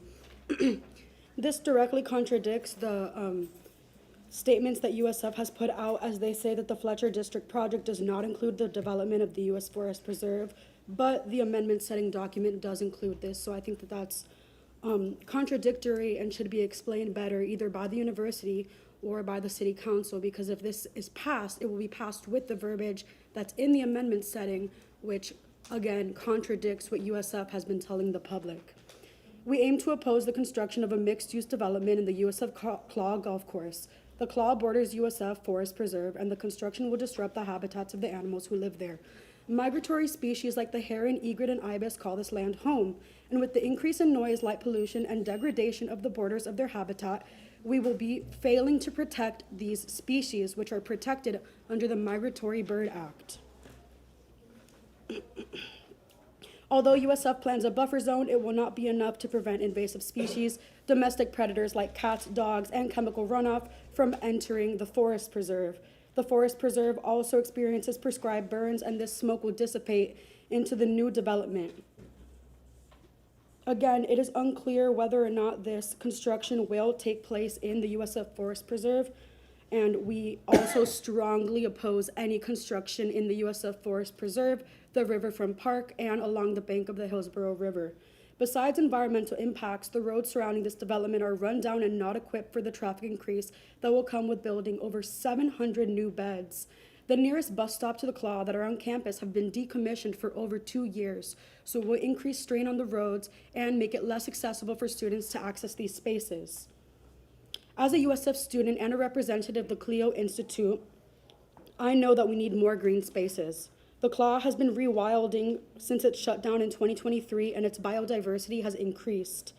By beginning construction now, we are destroying all the progress we've made in the last 2 to 3 years. Instead, the land should be allowed to be natural and should act as a recreation space for students. We believe that the Claw should not be developed and should be returned to nature. Thank you for your time. Thank you. I think you made the point, everybody made Mr. Shelby sound like he's right, which I just absolutely hate, because this is why if we heard the case before you made you would actually hear what 52 was. So, yeah, maybe you were right about the being heard. Okay, go ahead. Lori Singleton, followed by Randy Jackson. Mr. Chair.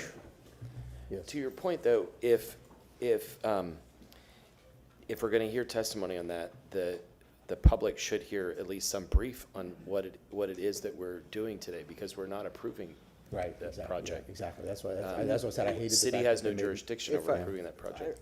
It is on for a public hearing, and you don't know the process. There's an advantage to taking things during a public hearing. I know we're wasting time, but for every time that we waste more time correcting the wasting time. So please allow me to speak. It is appropriate, council, you waived your rules, and by council's actions created the process you are now in. So the thing we can do is we can work through that process, and my recommendation is to stay by the rules from this point forward. Proven right, Mr. Shelby.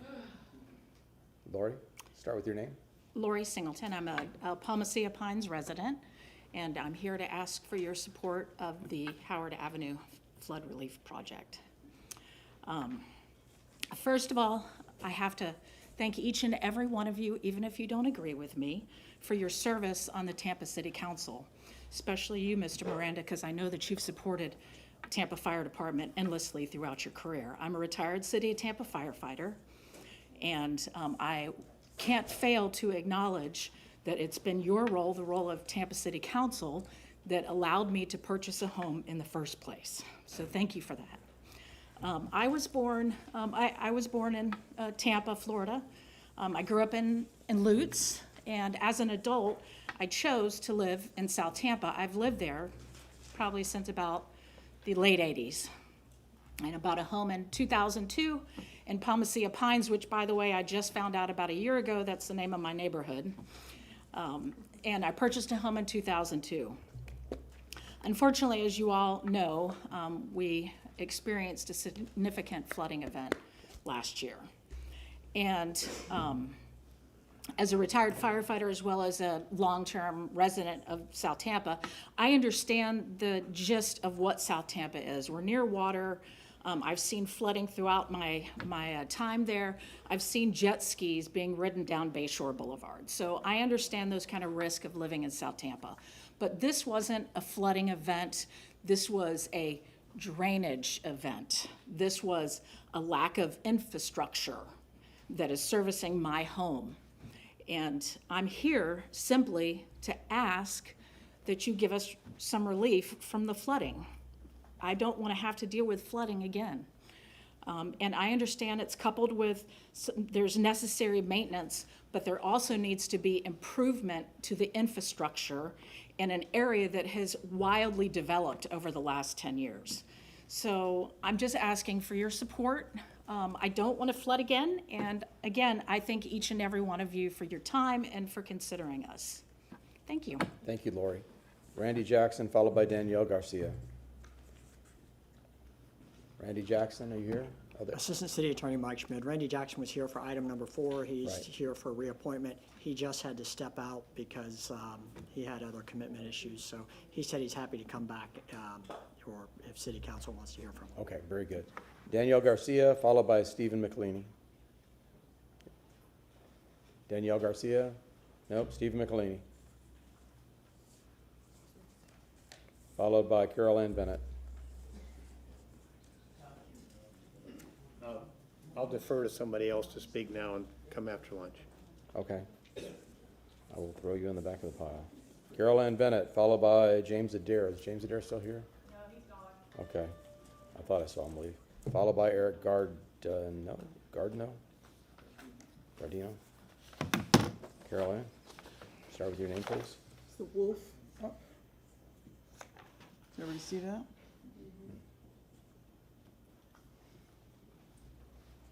Hang on a second. I thought someone else was coming before me. Carol Ann Bennett, lifelong Tampa resident. I am speaking on item 63. I agree we should change the code and eliminate condition 1, the sidewalk exemption, but we don't have to. Exemption 1 is if there is no existing sidewalk and it is unlikely that there will be additional development nearby. It is 100% the city's discretion what development nearby means. The city interprets this. There is no state law defining development nearby. The reality is there is nowhere in the city where it is unlikely to have development nearby. This is the city's map of current permits. Every request can be denied under the current code, and it should be denied. We were told we closed this loophole. We were told the city would not require existing sidewalk. We were told it was only retained to allow for some flexibility, but it would no longer be used routinely. It would be used rarely. But in reality, it is used more than the other 3 excuses combined. It is 100% subjective and the most easily denied excuse, but builders are exploiting it and the city is allowing it. This is from the city's own records.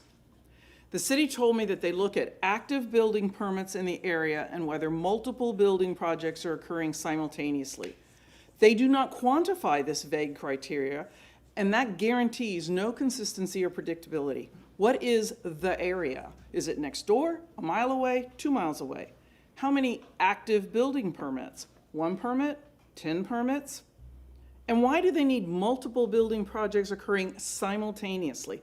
That's not in the code. How many is multiple? 2 projects? 10 projects?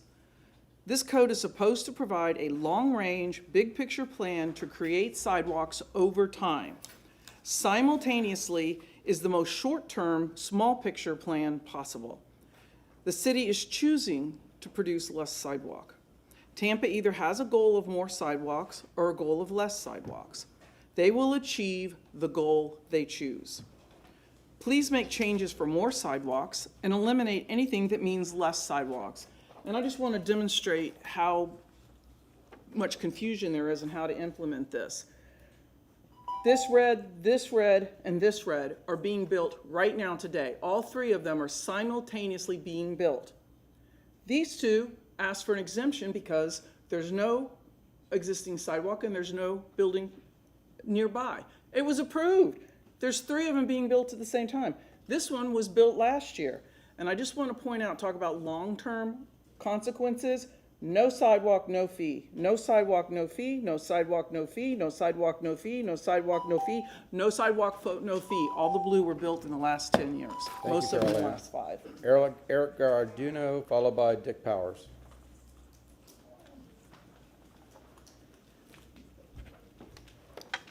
Good afternoon. Eric Garduno with the Bay Area Apartment Association. Thank you for this opportunity to speak. I'm speaking regarding specifically the mobility fees being discussed in item number 56.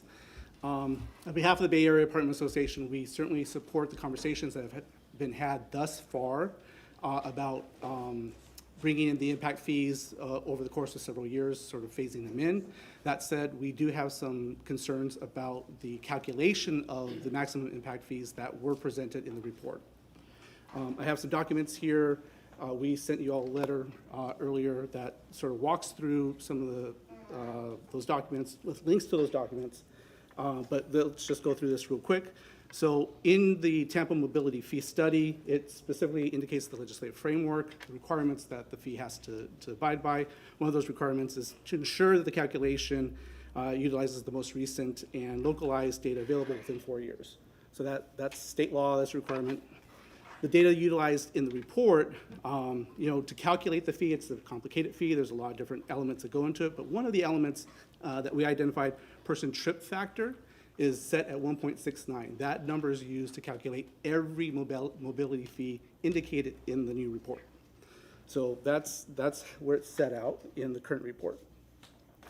Now, that report draws from a Florida Department of Transportation report to identify what that to come up with the 1.69.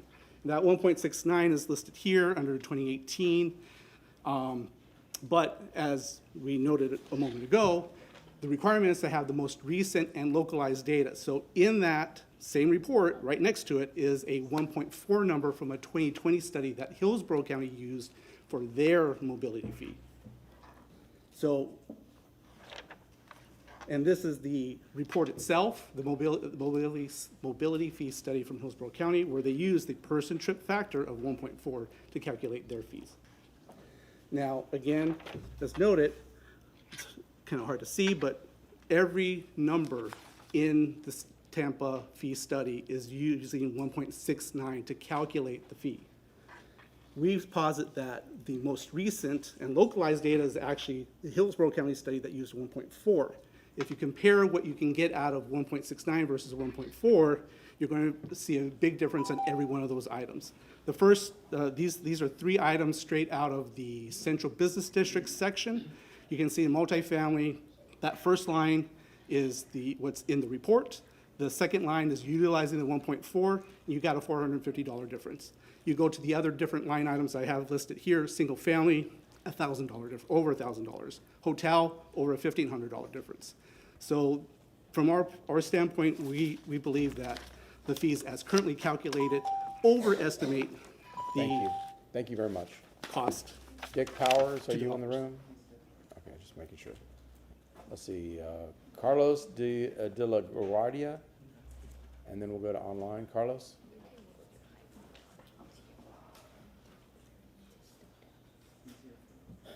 So this is also about development of the claw at USF. There was a lot of. Yeah, I think what our attorney. Go ahead.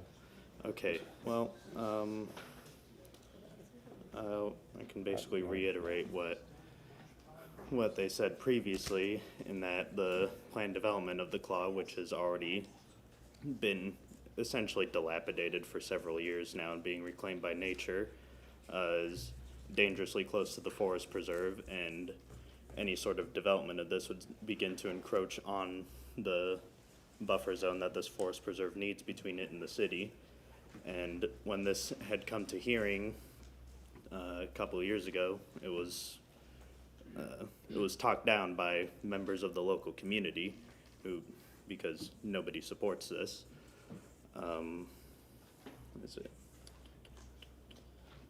The infrastructure around there is poorly developed. It wouldn't be able to support more of this. The last thing Tampa needs is more traffic.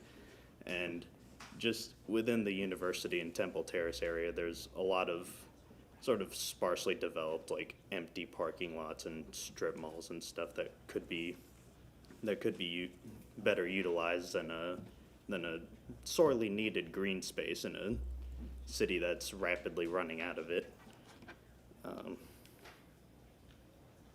I mean, that's all I got. Very good, thank you.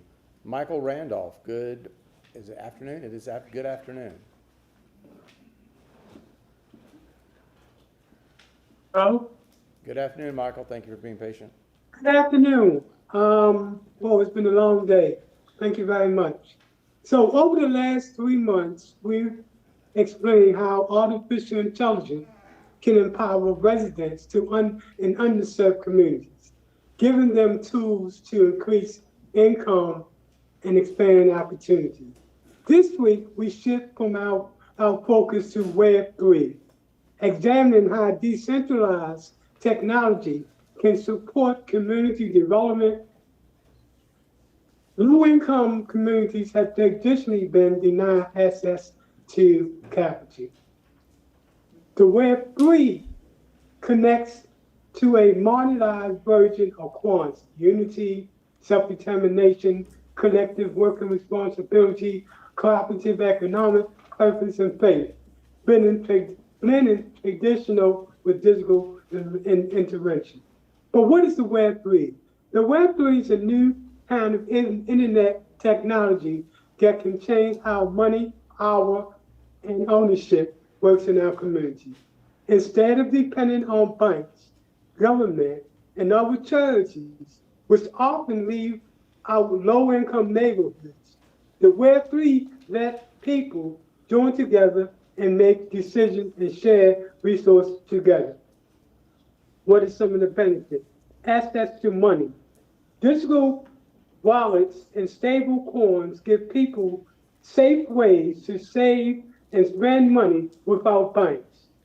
Web3 lending platforms let people borrow money without credit scores, opening doors to those that was once closed out. Building community wealth. Collaborative powers by Web3 allows residents to earn income together through shared online businesses. This means wealth stays in the community. By opening access to money, ownership, and transparent decisions, making it, we can keep related. I messed up on that. I just want to say this is a game changer. It combines both artificial intelligence and Web3 to increase economic opportunities in poor communities. Thank you very much. Thank you, Michael. Appreciate it. Okay, now we're moving on to Ashley Moreau, followed by Daphne Towns.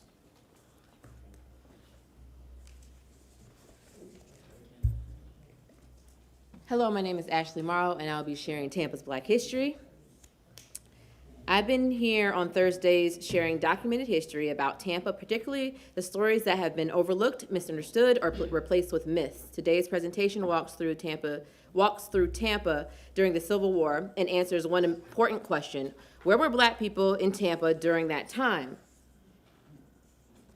The archival records show several key facts. Tampa sided with the Confederacy early, and the decisions were made by local delegates shaped how the decisions made by local delegates shaped how the war unfolded here. Fort Brooke was bombarded multiple times by the Union forces. The Black residents were primarily creating a church, which was Mount Sinai, AME Zion Church. They escaped to Egmont Key via the Union boats. Some swam, and many were forced to continue laboring on the salt works. The Union soldiers had a plan. They were going to help the enslaved people and white refugees get to Egmont Key. They also destroyed many of the salt works where enslaved labor was still working, and stopped the cattle drive and destroy the railroads that were in the central areas of Florida. Here are two dots, one located at Cypress Point Park, and there was a Leslie Salt Works over there by the Alafaya River, near the mouth of the Alafaya River. And there were more in the Tampa Bay area as well. Next, what you're seeing is, and finally, there are some widespread repeated stories, such as the 8 Union soldiers being marched into Tampa as prisoners by Robles, however you want to pronounce it. There's a story out there basically that he took them hostage and marched them into Tampa. That is false, according to records, documentation. The seaman Francis Lupke, who was operating outside of his post, he was captured and taken to Brooksville. I told you guys about Brooksville. That is still kind of a sundown town. And today, I want to, and here if you want to look back at it later, I'll blow it up for those looking at home. You can pause it if you would like. But this is just a marker that's still there today, but it is incorrect. Moving right along. Next. Finally, I want to introduce Miss Daphne Towns. She is one of the organizers of the Back to Angola Festival. Her people came out of the Bahamas.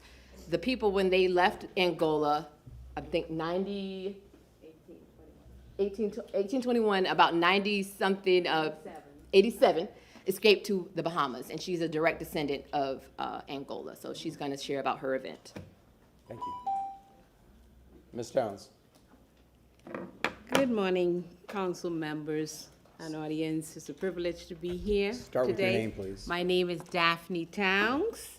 I was born in New Providence, Commonwealth of the Bahamas, and I am a proud descendant of the Angola Maroon community. I'm going to read it so I can be out of your way fast.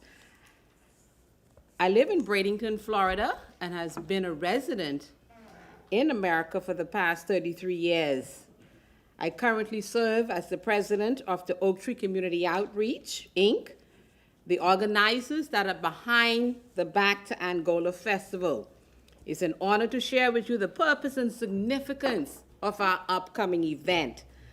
Our festival is rooted in a powerful yet often overlooked chapter of Florida's history, the story of the Angola community.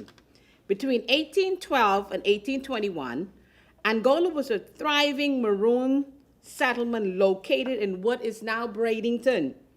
It was a home of formerly enslaved Africans who escaped bondage and built independent lives in alliance with the Seminole people. Angola represents a community of strength and self-determination. Although the settlement was destroyed, its story did not end there. Some survivors made a courageous journey across the seas and ended up in Andros Island in the Bahamas. That's where my mother was born. That's how I got involved. They rebuilt their lives, preserved their culture, and passed their tradition down through generations. Today, the descendants of that community, which is known as Red Bay Andros, continue to carry on the living legacy of Angola.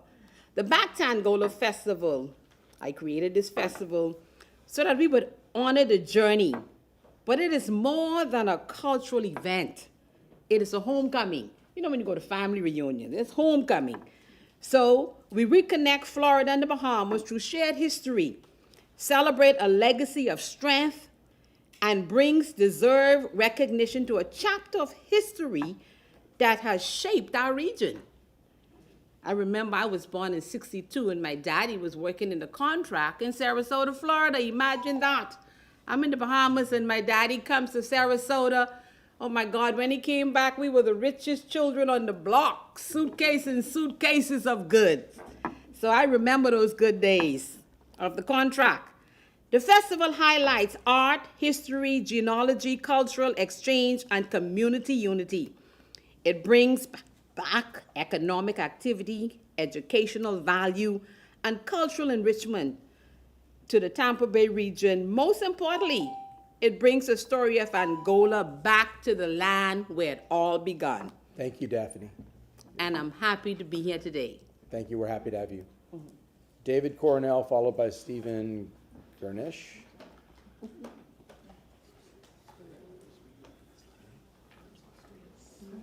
Good morning. My name is David Cornell.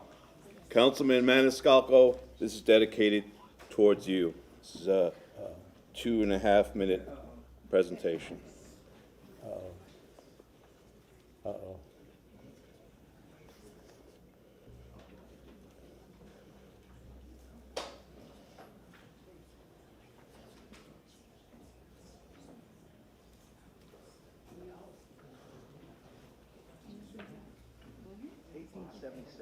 Just a year after the death of George Armstrong Custer, was a pivot. Henry Ocean Flipper became the first African-American male to graduate from West Point, but was also a year of loss for the Lakota. Fast Thunder, the patriarch of his clan, faced the fading of a vital part of their history. Grandfather, is it true? It is, came the solemn reply. Fast Thunder struggled with the weight of grief, visions clouding his mind. His grandson, Alan, tugged at his regalia, rare plea please. The word stirred something deep within him. He convened the village elders. His crying for a vision shall be at Raven's River, they declared. Watch over him, Fast Thunder. There are no guarantees of what he will see. Hands raised to the sky. Alan's uncle called on the Great Spirit, protect my nephew's heart. Grant him vision, clarity, and the wisdom of 7 generations. For months later, Alan stood ready at Raven's River. The breathtaking view stretched before him, a river winding through history. Birds flew above, the breeze touched his face, and the magic of the moment began. He didn't know what to expect, but he felt that something historic, something transformative was about to unfold. Buffalo soldier coming. Buffalo soldier coming. Can you feel it, Buffalo soldier coming? Buffalo soldier coming. 1, 2, 3, 4. Hey ya, hey ya, hey ya, hey ya, hey ya, hey ya, hey ya, hey ya, hey ya, ya, ya, ya, ya. Hey ya, hey ya, hey ya, hey ya, hey ya, hey ya, hey ya, hey ya, hey ya, ya, ya, ya, ya. Buffalo soldier coming. Buffalo soldier coming. Buffalo soldier coming. Buffalo soldier coming. 1, 2, 3, 4. Hey. Thank you. Thank you, sir. How is that about you? Steve Gurnish, followed by Elizabeth Dinwiddie. Hi, Steve Garish. Good to see all your faces again. It's been a minute. I wanted to also welcome Councilwoman Young. Thank you for stepping up under such difficult and tragic circumstances. Just to kind of bring you up to speed, about a year ago, there were a lot of very contentious council meetings about the South Howard flood relief project. My neighborhood where I live, Parkland Estates, Palmacia Pines, hundreds of businesses and homes were flooded because of Milton. Not really because of Milton, because of a city infrastructure problem. The drains are inadequate. It's been known about for over a decade. Nothing's been done. Every summer, thunderstorms completely flood the streets. People can't get in and out of their homes. Emergency vehicles stall out, can't get to people if they need it. And so finally, it all came to a head with Milton and multiple homes and businesses flooded.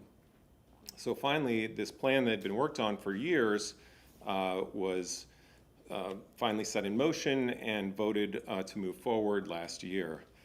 I want to be here today just to, reiterate how important this project is.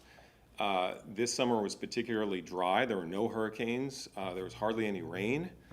So it may seem like the problem is no longer existent, but let me assure you it very much is. Just 2 days ago, we had rain for 15 minutes and my street was a river. So the problem very much still exists. Swan Avenue was a river from Memorial Hospital all the way down to Wilson Middle School. So this problem still exists. And a lot of people are telling you it's only maintenance, we just need to maintain. That's not true. All summer and the beginning of the fall, there were these huge vacuum trucks all over my neighborhood sucking out debris from all the storm drains. 2 days ago, flooding again. So it's not just a maintenance issue. The pipes are too small. They lack the capacity to handle the water that comes into our neighborhood. We need a permanent solution. So please continue to support the South Howard Flood Relief Project. Thank you. Thank you, Steve. Elizabeth Dinwiddie, followed by Eileen Henderson. Hi, Elizabeth Dinwiddie, also known as Liz Arcadio, my married name. I agree with everything my neighbor just said, Steve Garish. I'm here in support of the South Howard Flood Relief Project. And mostly I'm in support of the engineers who are working on the South Howard Flood Relief Project. I believe that people have training and, if you need a surgery, you don't call your accountant. And so our city needs a surgery. We need the streets opened up, so we need engineers. And so if you're not an engineer, I really don't think that you should try to suggest how to solve the problem. A lake forms on Mount South Tampa. This is the highest point of South Tampa, below Kennedy, and it's a mile in from stormwater surge issues. It's the highest point. And so there shouldn't be a lake there. The reason there is a lake there is because of development in the area. There used to be small homes there, and now there are tons of townhouses. I bought one. So I would like to ask that you do not put South Howard Flood Relief Project in your vote on December 18th, because I have spoken with the engineers, and whether or not that happens, it does not stop this South Howard Flood Relief Project. That's just some road paving and some pipe work that is kind of being nice to South Howard, but the pipes themselves for the relief of our neighborhoods is not going to be stopped by that project.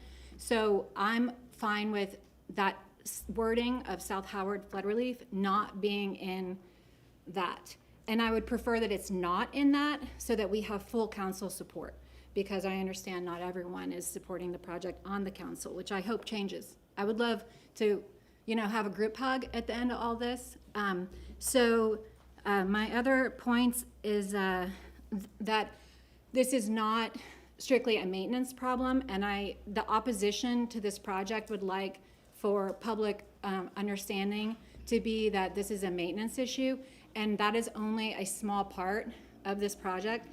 Basically, there is a tub of water, and if you call it maintenance, it's like scooping out like a cup of the water. We need the drain of the tub to get the water out, and the only way for that to happen is, according to the engineers, is by putting in this major pipe system that also will eventually in future years connect to other systems in our city. So I really just beg you to please continue supporting this project because it has devastated people, and it will devastate people again, if Thank not you. hurt Thank you, people. Elizabeth. Thank you. Eileen Henderson, followed by Pam Canella. Is Pam still here? Yeah, oh, that's right. So Eileen Henderson is going to be the last speaker before our lunch break.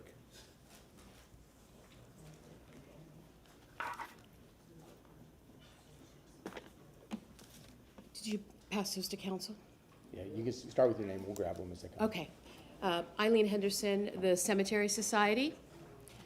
I was going to say good morning, but are we still in, I don't even know where we're at right now. We are afternoon. Are we in afternoon? I don't even know. My appearance here today began when I attempted to appeal the parcel split approval at 3203 West St. John Street. It began when the city's clerk's office informed me in writing, it appears you do not meet the criteria for an aggrieved party. A legal conclusion issued with no criteria, no interpretation, and no explanation, even after multiple attempts to obtain clarity. And it came with a rigid December 4th, today, 2025 deadline that offered no realistic opportunity to appear before this council within the required 14 days, as last Thursday was Thanksgiving, and today is the first meeting since the decision.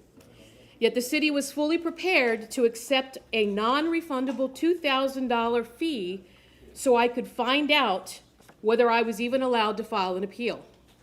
This is not a clerical oversight. This is systemic failure, one that restricted the public while the applicant received guidance, direct communication, and extensions. More than 80 residents submitted written opposition, and there was only one in favor. Those 80-plus residents received no comparable consideration. And for the record, in 2021, the city denied a nearly identical request for this same parcel. That denial, issued by the same review manager involved in 2025, cited Florida burial protection statutes, the historic cemetery context, and the requirement that all parties be in agreement before development. In 2024, prospective buyers conducted a ground-penetrating radar scan of the parcel we're talking about, as suggested by council, and 78 anomalies consistent with burials were found on the parcel. Those buyers withdrew immediately. USF archives document decades of mismanagement at Marti Colombe boundary violations, missing records, and relocations that moved headstones and not bodies. So we have historic buried records, statutory protections, a prior denial, and evidence of potential burials, none of which were meaningfully addressed in the 2025 approval. These are not emotional opinions. These are documented facts. I understand the limitations surrounding private property, but you can act when procedure breaks down. And when a process fails, the legislative branch must intervene and restore public trust.